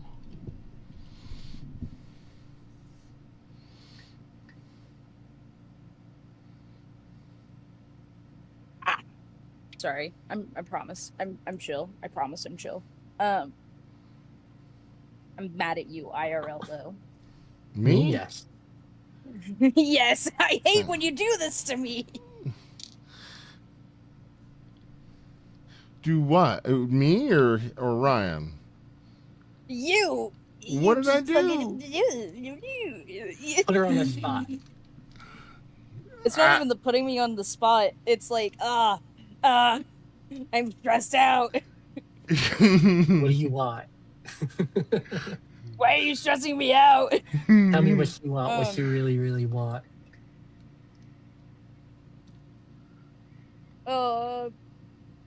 Virix kind of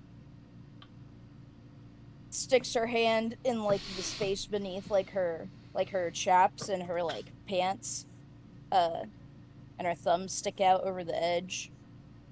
And she says, "Frankly, I don't want to tell you. Because here's the thing. You can dangle a bone in front of a dog's face. Don't mean you have to give the dog the bone. But that dog, it'll hop, it'll bark, it'll sit, it'll roll. Because it still thinks you'll give him the bone."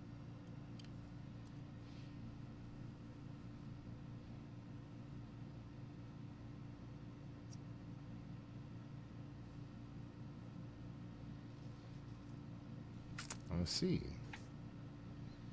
So,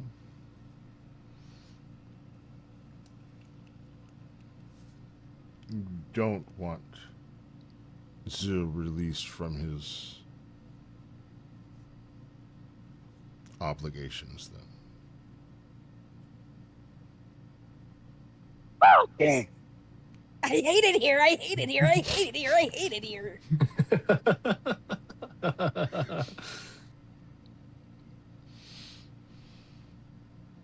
Allegedly.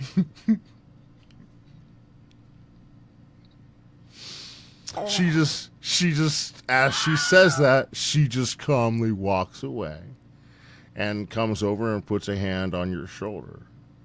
Irix.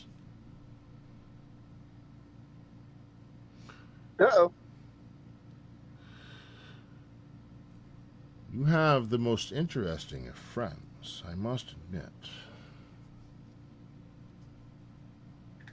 One must keep strange company in order to have a good time. Indeed. So, I understand that you may in fact be the one they call Captain. Is that correct? Okay, above table. Who is the actual damn captain? We were co-captains. This is entertaining as hell, but I am legitimately confused as hell. No Okay, one's more above confused table. than me. Above table, when we got this ship and we got a crew, and it was me, it was Virix, Shotzi, and fucking what was Curtis's character's name? That was actually Ethos. Okay. When it was Virix, Shotzi, and Ethos, when we got this ship, it was just the three of us, and we had a whole crew, so we were like, we're gonna be co-captains, and it's just anybody who's in the party can answer to captain, and it's fine. But no one ever answers. Nobody answers. Hey, Captain, and everyone's just like, Prairie dogs. Because I wasn't sure. That's why I was like, I'm not taking responsibility for this bunch. Listen, I came in a long time after. It's not my job.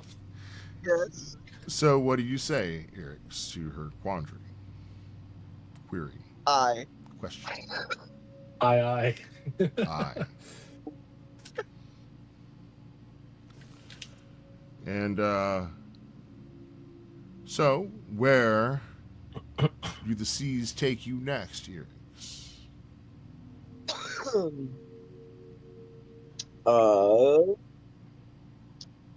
I am not entirely too sure. I know each of us have our own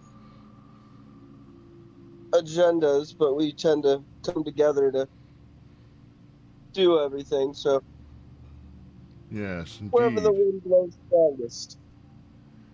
Always strong together as a unit.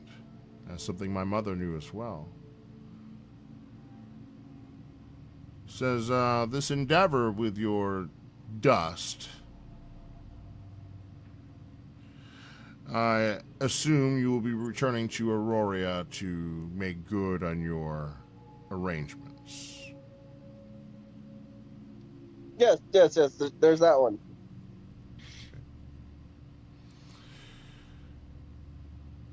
You have spoken of a Lady Vaughn that you have come in contact with there as well. That is correct. You know of whom I speak. Yes. You may tell her on your return travels, or when you travel, she will make her own arrangements, I'm certain, that she is welcome to return home. So we can discuss future endeavors.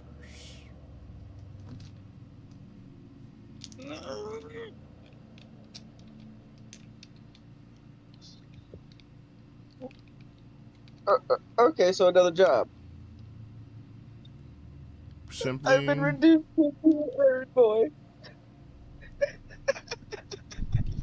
what do you think you are? You're a warlock. You literally You're a chose the wizard, class errand boy.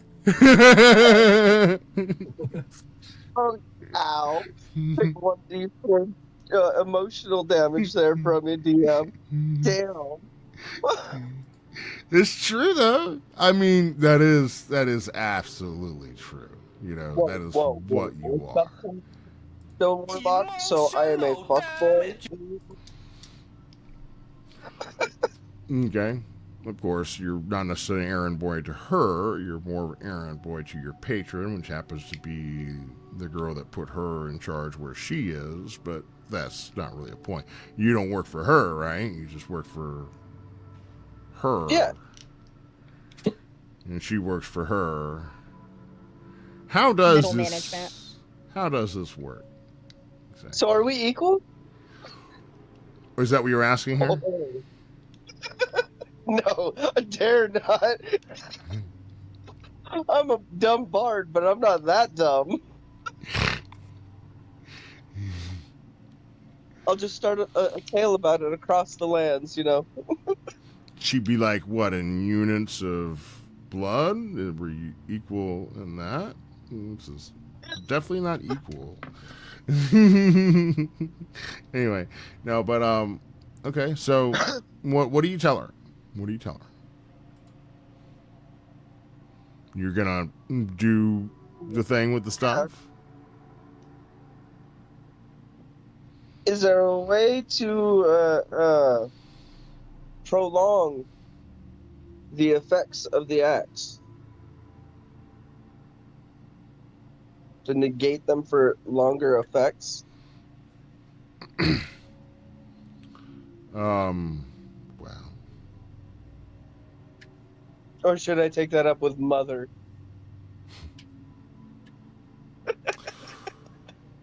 once the pack is struck, it is only a matter of time. Yes, you may endeavor, if your will and constitution is strong, you may have a considerable amount of time. But make no fret, Erix. I'm certain that you will carry out your task in due time. You do know what that task is, of course. Yes. And you do know why, of course. Yes. Then please tell. That man ain't got a damn thought in his head. His task is to do his best. This is the best part. This is the best part for me. Okay. Is literally get axe, it's crossed off. Kill Sergeant at Arms, that's crossed off, and then it's sent home. Question mark kill? Daughter? Yes. In fact, you will need to put that one unfortunately down.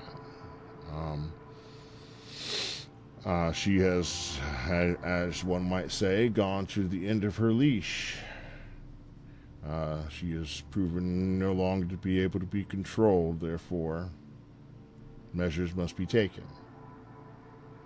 Once you have fulfilled your bargain with that, you'll be free of the Axis curse. Okay. And of course, you will need to bond with it first. Properly. That means you're going to need to slay someone now with the axe. The same way you did previously. Perhaps a little less messy. And this time, you choose your own target. I simply was trying to help clean up a problem.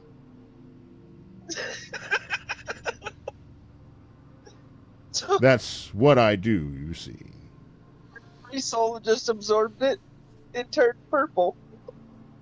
Yes, it will do that.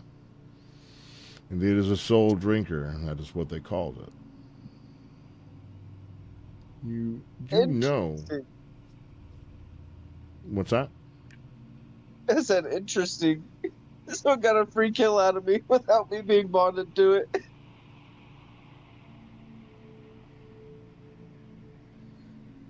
Well, she says, what do you know of the man that once held that axe?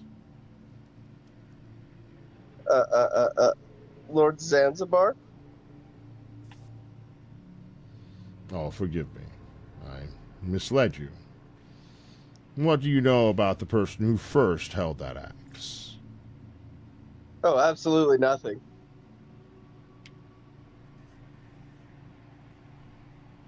Shall I tell you a story then? Oh, sure. Story time. Yay! Spencer sits down. Crisscross applesauce. Do we have snacks? And don't worry, I'm not going to ask you guys to read anything this time. I'm just going to go ahead and do the thing with the stuff. Well, I do have something okay. prepared for you guys, but you guys can feel free to follow along if you guys want. On My the favorite thing. stuff with the things. The things with the stuff. Things with the stuff? Things Oh, with yes. the stuff. We're getting crazy around here. Oh yeah. So, I'm alive. Emma was a young man. Emma was a young man the first time he went on the hunt.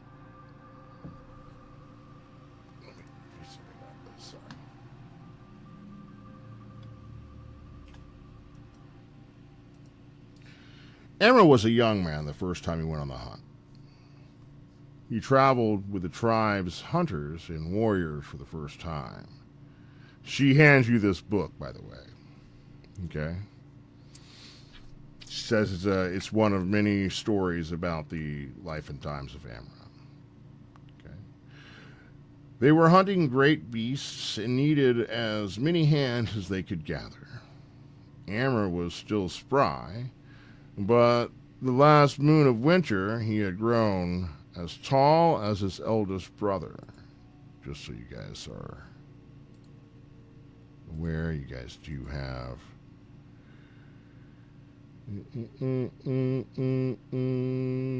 nope, that's a different one. Nope, don't want to do that. Wrong one. Okay. Alright. So sorry. Amra was still spry, but the last moon of winter he had grown as tall as his eldest brother Torok. From a distance, the two could barely be told apart as they bounded across the open plains. Winter would be harsh that year. A light dusting of snow had already saturated the landscape, painting the world in shades of white and green. It was a moment that seemed to stand still, as moments often do, until the earth itself began to shake. The hunters had driven a great mammoth towards what had once been a river, though at the end of the season it had been reduced to little more than a creek. The beast came thundering over the bluff. Amra saw it, Torok saw it, and for one terrible moment it seemed the mammoth had chosen Torok. Amra dove away, his brother one way, his brother the other. The mammoth changed direction, only for a moment. It was a moment that would remain with Amra for the rest of his life. Torok survived, though the beast would leave him with a broken body and time and care could mend, but never completely. He would walk with a limp for the rest of his days. From that day forward, no one would again mistaken Torok for Amra. The mammoth was eventually brought down. The hunters drove the beast into a deep pool where the waters was too deep for it to charge them. Even there, the battle was long. The mammoth fought with a savage determination, and the tribe answered with savagery of their own. When the beast was finally fell, it left the tribe only with a few scars. Its meat would carry them through the winter. Its bones would provide tools. Its hide would provide shelter. And the river that had given life, that had always given life, would, as rivers often do, also take it. Amra learned his first great lesson that day. Life was a cycle. The river gave life. The river took. And sometimes the difference between life and death was nothing more than chance. He would think often of that mammoth. He would wonder what might have happened if the beast had not changed direction. What if Torok had not moved? What if Amra had moved differently? What if the world had turned only slightly another way? He would carry those questions with him. In time, Torok would take the path of a sage, learning the old ways and knowledge from the elders. Amra chose another path. He became a warrior. But he had yet to take the life of another man. That would change when the river's right was disputed. Torok and the elders understood what the river meant to their people. They had survived the winter because the gift of the mammoth, and now they waited for the spring waters to return. But they could not cross the river. Those lands had already been claimed. They could not pass through the mountains. The valley below was already disputed by 3 other tribes. There was nowhere left to go. Then came word that the river would no longer be a bridge of peace between 2 tribes. It would become a contest for survival.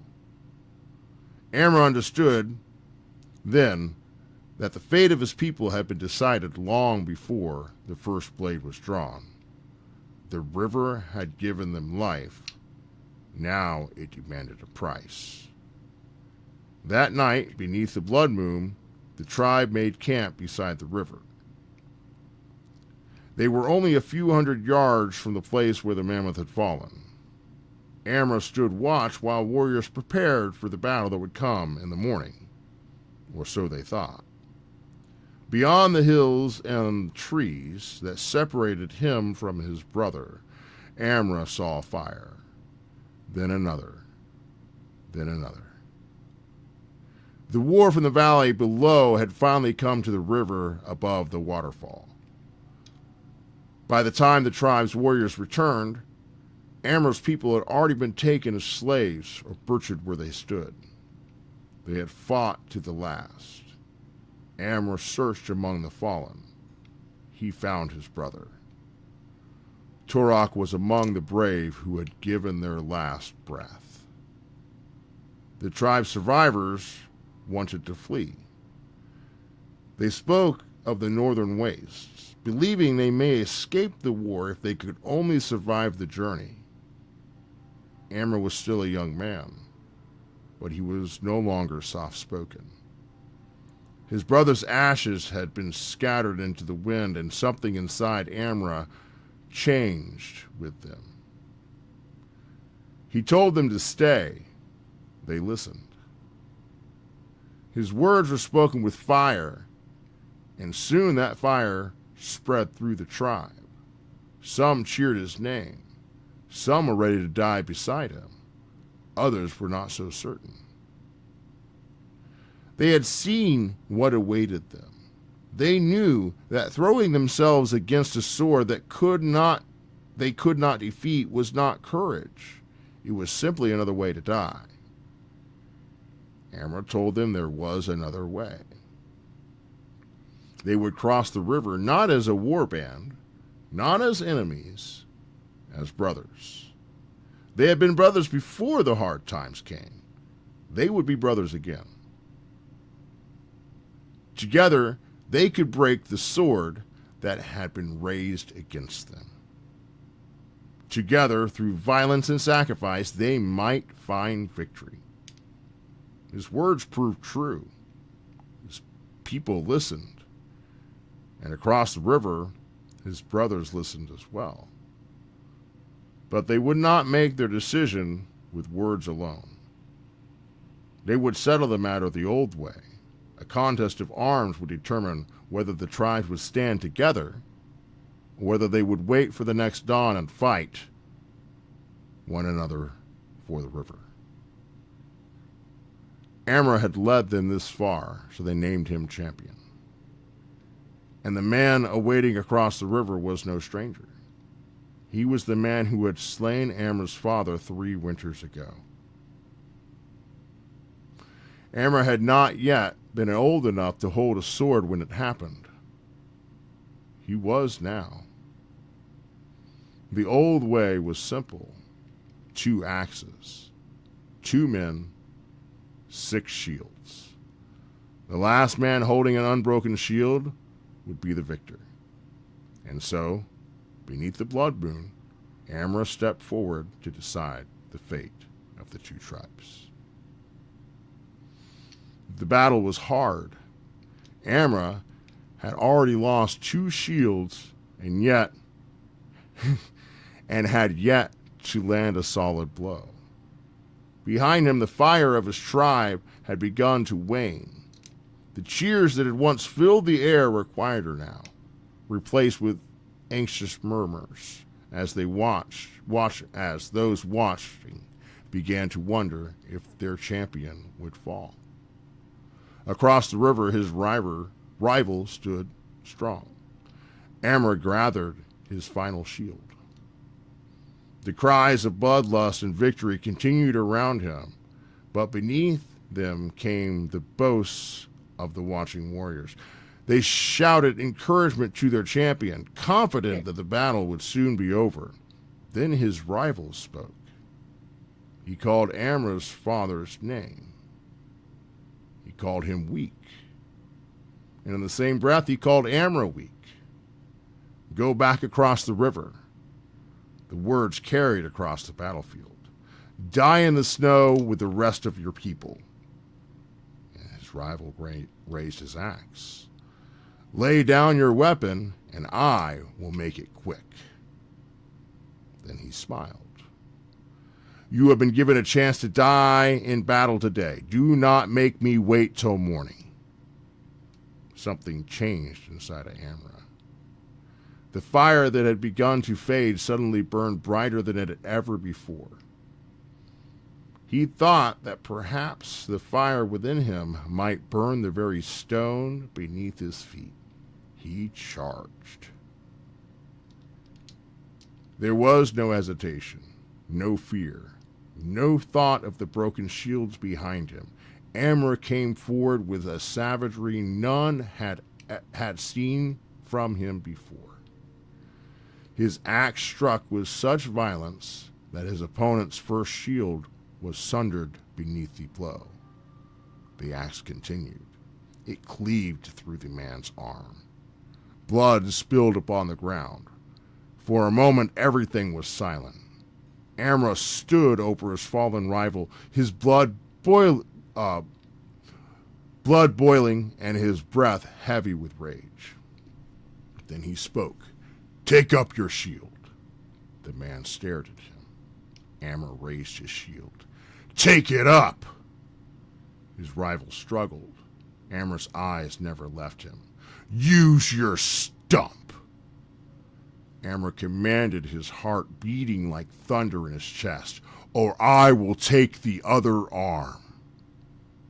The watching tribes fell silent. The man dropped his axe and surrendered. And in that moment, the battle was over. Not because Amra had killed his opponent, but because he had broken him. The cries of the crowd erupted. The fire returned. The riverbank shook with the voices of those who had witnessed what had happened. Amra had won with a single blow. And with that victory came something greater than the defeat of one man. The two tribes would no longer stand divided. The river would no longer separate them. They would become one. A new clan was born that day, and with it came the first great legend of Amra. The battle that followed the next dawn was over almost as quickly as it had begun. The tribes were now twice their former strength, and the warriors who had once stood divided against one another now fought beneath the same banner. The tribe from the valley took the path back down the cliffs towards the valley below. Rocks came crashing down upon them as a shower of spears filled the air. The enemy had not been prepared for their arrival, or for the fury that came with it. Then came the assault. Amra led the charge down the path, his voice echoing across the valley as his warriors followed. Those of Amra's people who had been taken as slaves were recovered and brought back across the river, where they were given food, water, and time to recover from what they had endured. The warriors who had fought beside Amra gathered around him. Some wanted to continue, others did not. They had won the river, they had survived the battle, they had rescued their people. Perhaps that was enough. They told Amra they should remain where they were. They were safer here. They had the river. They had the high ground. They had one another. Amra listened. Then the fire returned to his eyes. Safe? The word carried across the gathering. You think we are safe? He looked towards the valley below. We give them the valley, and we give them time. He pointed towards the land that they had just taken. Time to gather. Then towards the river behind them. Time to cross. Then towards the cliffs. Time to come for us again. Amra shook his head. We will only be giving our enemy the chance to do to us tomorrow what they tried to do to us today. The warriors grew silent. Amra looked towards the valley. If you want to be saved, he raised his axe, then take the valley. The fire spread again. Not through the valley, through the hearts of those that followed him. The warriors raised their weapons, and Amra carried that fire with him as he descended into the valley below. The end.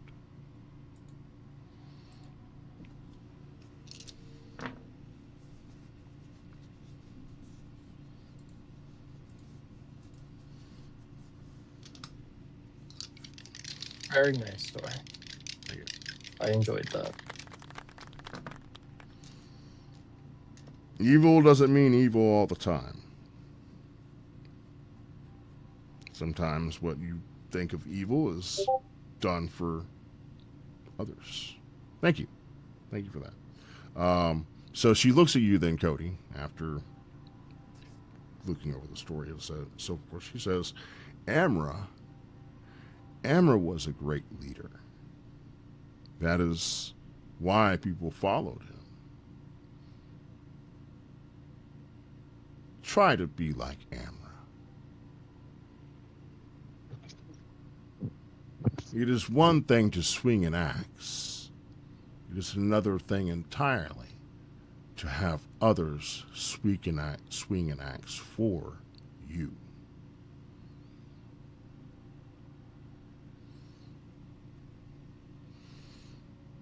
And with that, I think this is probably a good time to pause it here. Maybe, I don't know, we've lost to Jessica, we've lost to Grazzle.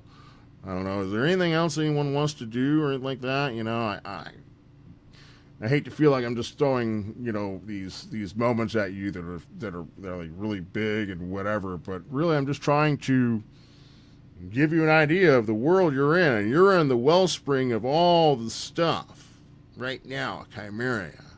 Every day you could go through here and find something and be like, what in the world?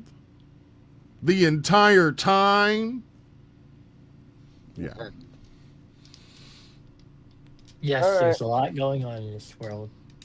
There's a lot going on in Crazy this city. stuff. There's a lot going on in this city. But yes, a lot going on in the world as well. Okay. Does anyone have anything they would like to contribute before we get through with the evening? No. All right. I don't think so. Would you guys like me to send you a copy of that story? Because eventually I will have it completely written. Now, that's just the first 2 chapters. It'll be an entire story eventually. I just haven't had a chance to write it all. I'm also working on writing the Light of Fixius out. Okay. I have the first 3 chapters done. That sounds awesome. Hell yeah. You guys want to hear it? You guys don't want to hear it, do you? Nah, you guys don't want to hear it. I think you should save it. Save You it? should save it. Save it. Save it. All right. I'll save it. All I'll right. save it for sure. Talk to me. Okay. So, yeah. So you guys have been searching for the Light of Fixius, so I've been writing the book. Yeah. Next Oh, time. geez. Yeah. But at any rate, I want to thank everyone for joining me. Okay. I kind of want to get a little bit back into things the next time we're able to play and get you guys back, maybe making your way back to Auroria. You know, that seems like that's kind of your guys' thing right now, making your way back there to do your whole drug empire cartel thing. And I don't know if that's your motivation or you guys are going to want to hang out here for a while. I'm pretty sure, Virix, you're either going to want to go do that or you're going to want to wait for Zil to return before you go. And Virix, the queen makes her way back over to you after, panning in Eric's ear and says, so, I suppose Zil can stay with us then.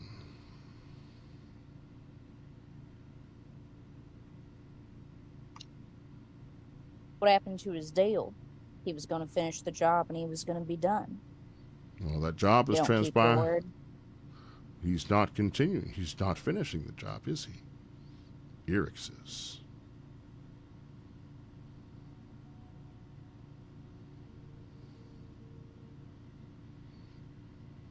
Aren't you, Eric's? Yeah. What? Sorry. I'm starting to doze off.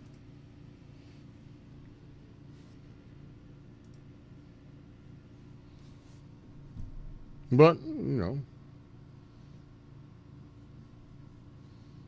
So the question remains. So, what? What does Zil's freedom cost? One does not simply leave the Black Hand. You know this as well as I do, holding that pendant in your hand. But yeah, you have not placed it upon your lapel. I can see that you have your hesitations. I understand why you would. You've had a very difficult life, have you not, Virix? Virix, sorry. You guys have names the same. I picked mine first. Yes, you did. Mine was random generated. Hers came out of alphabet soup. Ha ha. Just kidding. And for some reason I always spell your name with a Y. I don't know why I always spell your name with a Y, Virix. It's okay. Yeah, I'll have to remember that. Okay.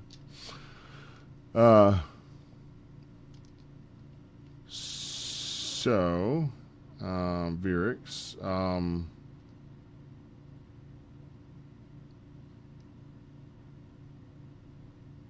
don't want to talk with the queen about things and stuff. Don't want to Now, make a deal for Zill's freedom. Yurks is mad right now. She's like got her hands balled up down at her side. Oh wow, visibly mad. Okay, so she looks at you and she's like, "Touched a chord, have I?"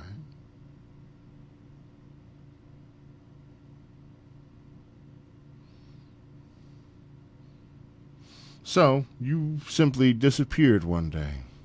Tell me more about that.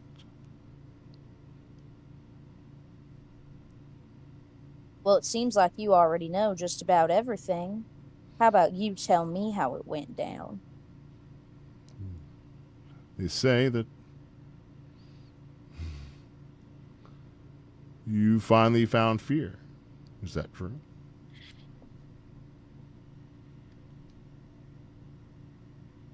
Fear ain't nothing. You know what I found? I found a sense of self, sense of purpose. Let me ask you something, Your Grace. You ever strangled a child while she's trying to call out for her mother?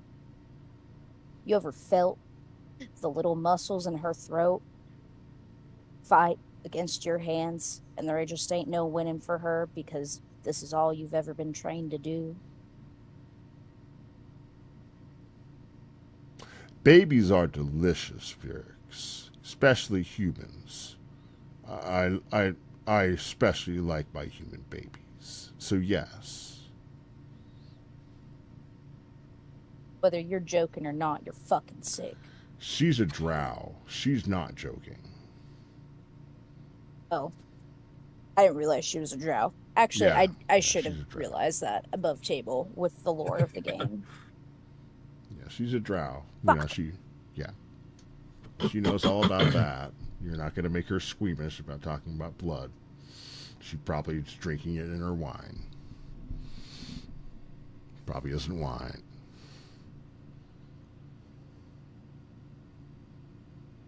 Gotta think real quick. Yeah, you won't see drows nibbling on carrots. It'll make them sick. They literally No. They don't eat cooked food. They like it raw. You don't cooked food will make them sick. I love playing a drow. I just forgot that she was a drow because of family lineage. Right. But Virix tells her, she says, "You know what? You want to know why I left? I got tired of doing things for other people. I ain't never had a problem with killing. I ain't never had a problem with robbing or stealing. I ain't never had a problem starting a fight or ending one. I ain't never had a problem cheating or lying. Only difference is that I wanted to start doing it for myself." Now we're talking. See how that works when you open up a line of communication? What you want is freedom. Freedom from the Black Hand, freedom for yourself, and of course, I wonder the moment that Zill walked in that door with his face covered, had he ever shown you his true face? And by the look on your face, I can tell you he had not. Am I correct? Seems like a pretty educated decision for you to come to. You're welcome. Conclusion for you to come to. You're welcome.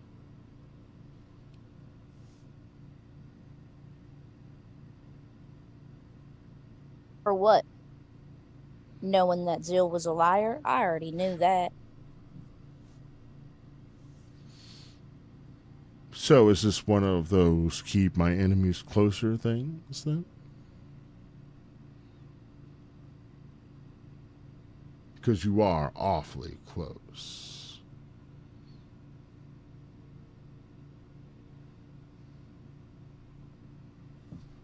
It ain't nothing like that, Your Grace.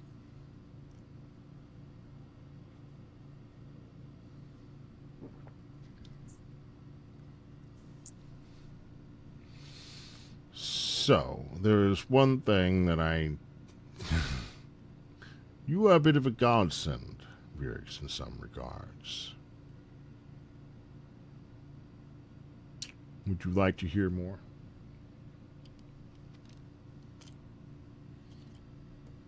I don't know. Sure.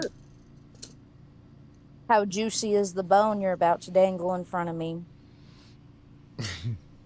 As juicy as it gets, my dear.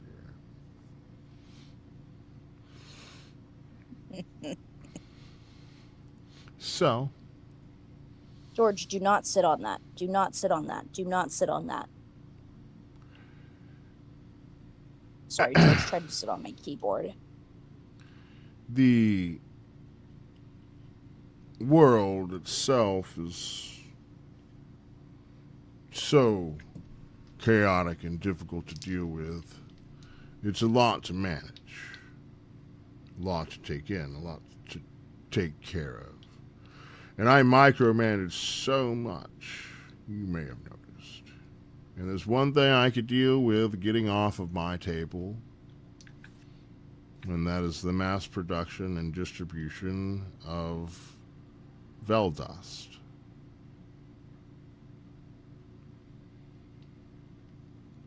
I'm listening. If only I could find someone willing and able to take up that end. If you can find someone capable and able to do so, I'd make it worth your time, Virix.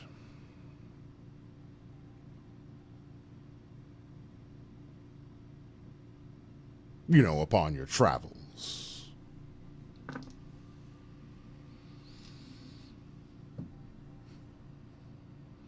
What criteria qualifies as capable? What criteria qualifies as capable? Very good. Okay. The production of Veldust is not,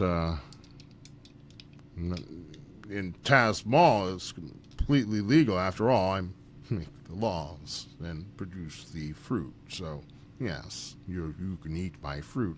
But there are other places throughout the world that is discouraged. However,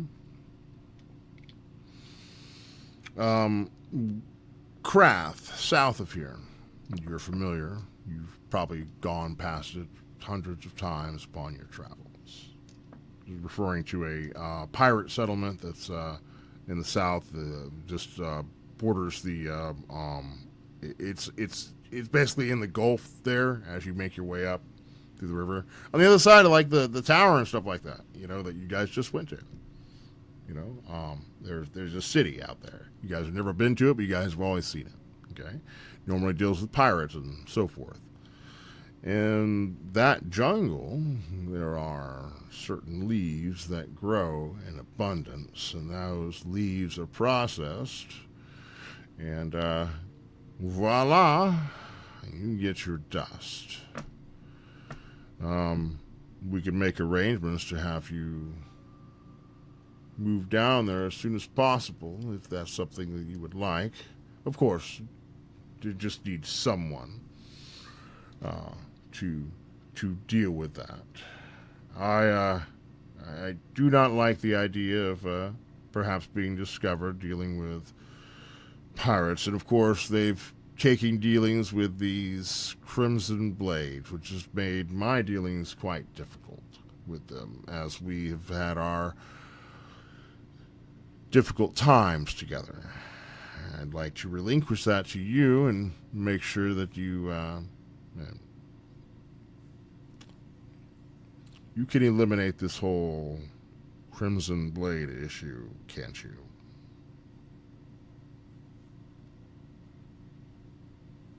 I think with a little elbow grease and time, it wouldn't be much of a problem. I will warn you, there are thieves and brigands and assassins all the same. Many of them were defects from the hand when it had dissolved or whatever. She explains to you about the purge and whatnot, how the that the Crimson Blades actually came to be. So they're actually one. They're actually a bunch of dudes that basically were like, all right, we're out of here after Lady Fell kind of disappeared. Okay. And so they don't exactly see eye to eye with her. All right. And she's hoping that, they've been kind of encroaching on the whole drug thing, making it very difficult in that regards. She'd rather not deal with them at all. She'd much rather just have you deal with the whole thing. You deal with the Crimson Blades. You take over the production of this. And, I'm sure that everything will just work out, And you don't have to worry about coming here to me anymore because I don't want to deal with it.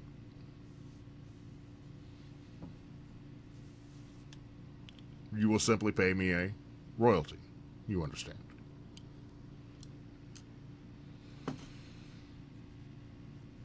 That is, of course, if you take up this endeavor. In which, of course, I know you're adverse to doing anything that might be considered a bribe of sorts, and I would never consider doing something like that. To you, Virix, you are far too wise for something of that nature. You need a bargain, not a bribe. So Here comes that juicy bone. Are we bargaining?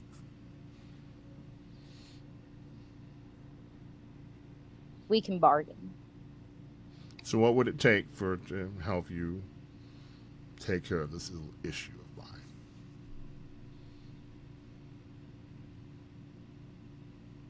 I know your days of the past. You could deal with things quite discreetly. No one asked you how you would do it or how long it would be done, and simply understood that it would be. I, no doubt, will offer that same courtesy to you. Once you have accepted the job, I will simply understand that it will be done within its own time.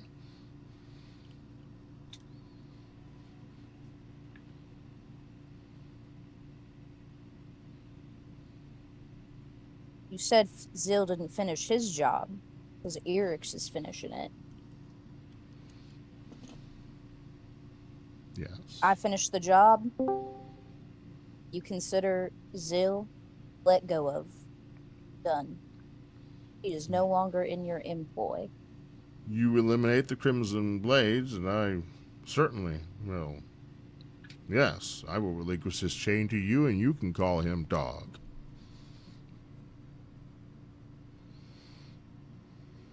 Sorry, that took way longer than it should have. I'm back. You're good. It's I'm all good. You did get offered one of those pendants with jeweled eyes, one of those fancy little things that allows you to go around and do stuff in Chimeria. Okay. You were offered. I definitely probably would have picked it up, depending on what it all is. Okay, very good. And meanwhile, Virix is making a dealing with the Queen as well about getting Zil off of her naughty list. Well, we were just about to wrap up here, buddy, but by all means, if there's anything you would like to add before we end up departing or whatever, please, feel free to do so. Anyone want to fill him in with some things that he might have missed out on? Erix is a fucking dumbass and didn't bond with the axe the right way the first time he killed somebody. So now he has to fucking do it again because he's a stupid bitch. I'm sensing a little bit of hostility. I am. Virix is very upset with Erix right now. Look, For a if you're lot going of to do a things. job, you do it right. My lady wanted to point out that baby tastes like cottage cheese, apparently. All I heard was tastes The like cannibals. cottage. Me too. I'm a little bit confused myself. I was like, what? Apparently, babies taste like cottage cheese, according to cannibals. And Epstein. I never. Well, I never. Okay. She never said anything about them tasting like cottage cheese. She did say they tasted delicious, though. But if that means they taste like cottage just wanted cheese, to make- we should throw it. Yeah, I guess. Yeah, we're about to get off of here. Right out of here, there, Cody, as well. So, unless anyone else add anything or wanted to, Grazzle,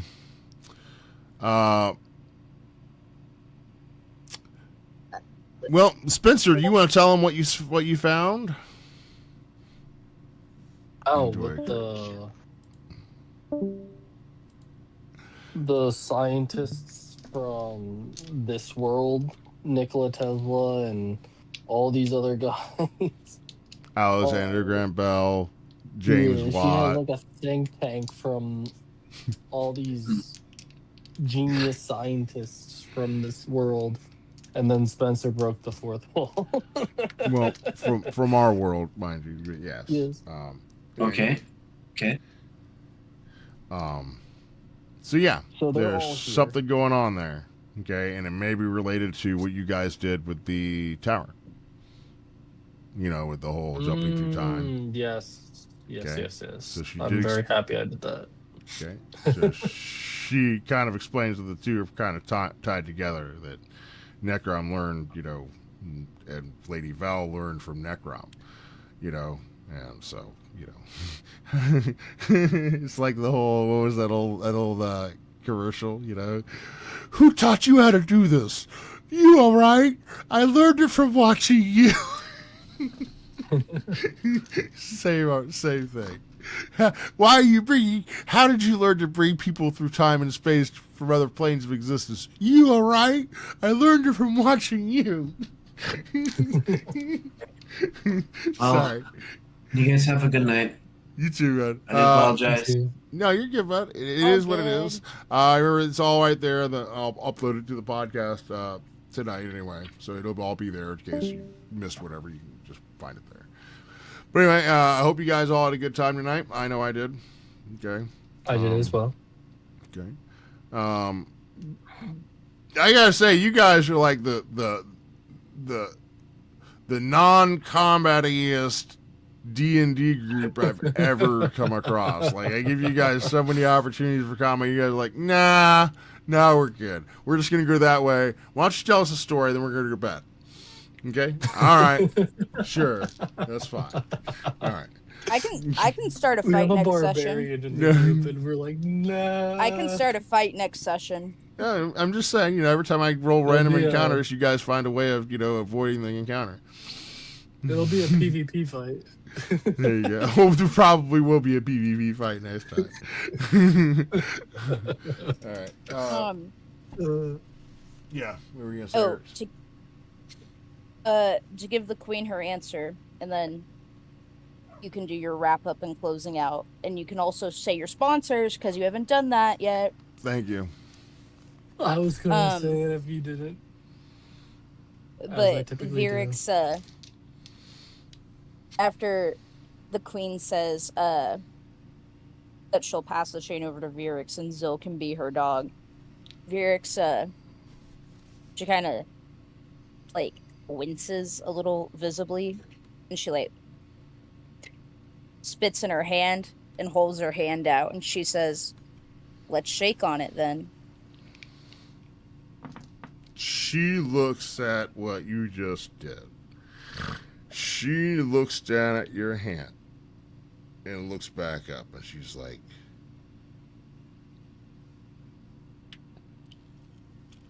"My dear, have you gone mad?" You'll eat babies, but you're afraid of a little That's spit. what I'm saying. I'm like she draws the line at a little saliva. Look, I eat babies. I don't let them drool on me. Oh my god.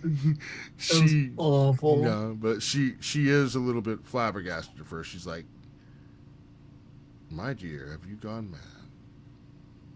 And then My dear, I heard.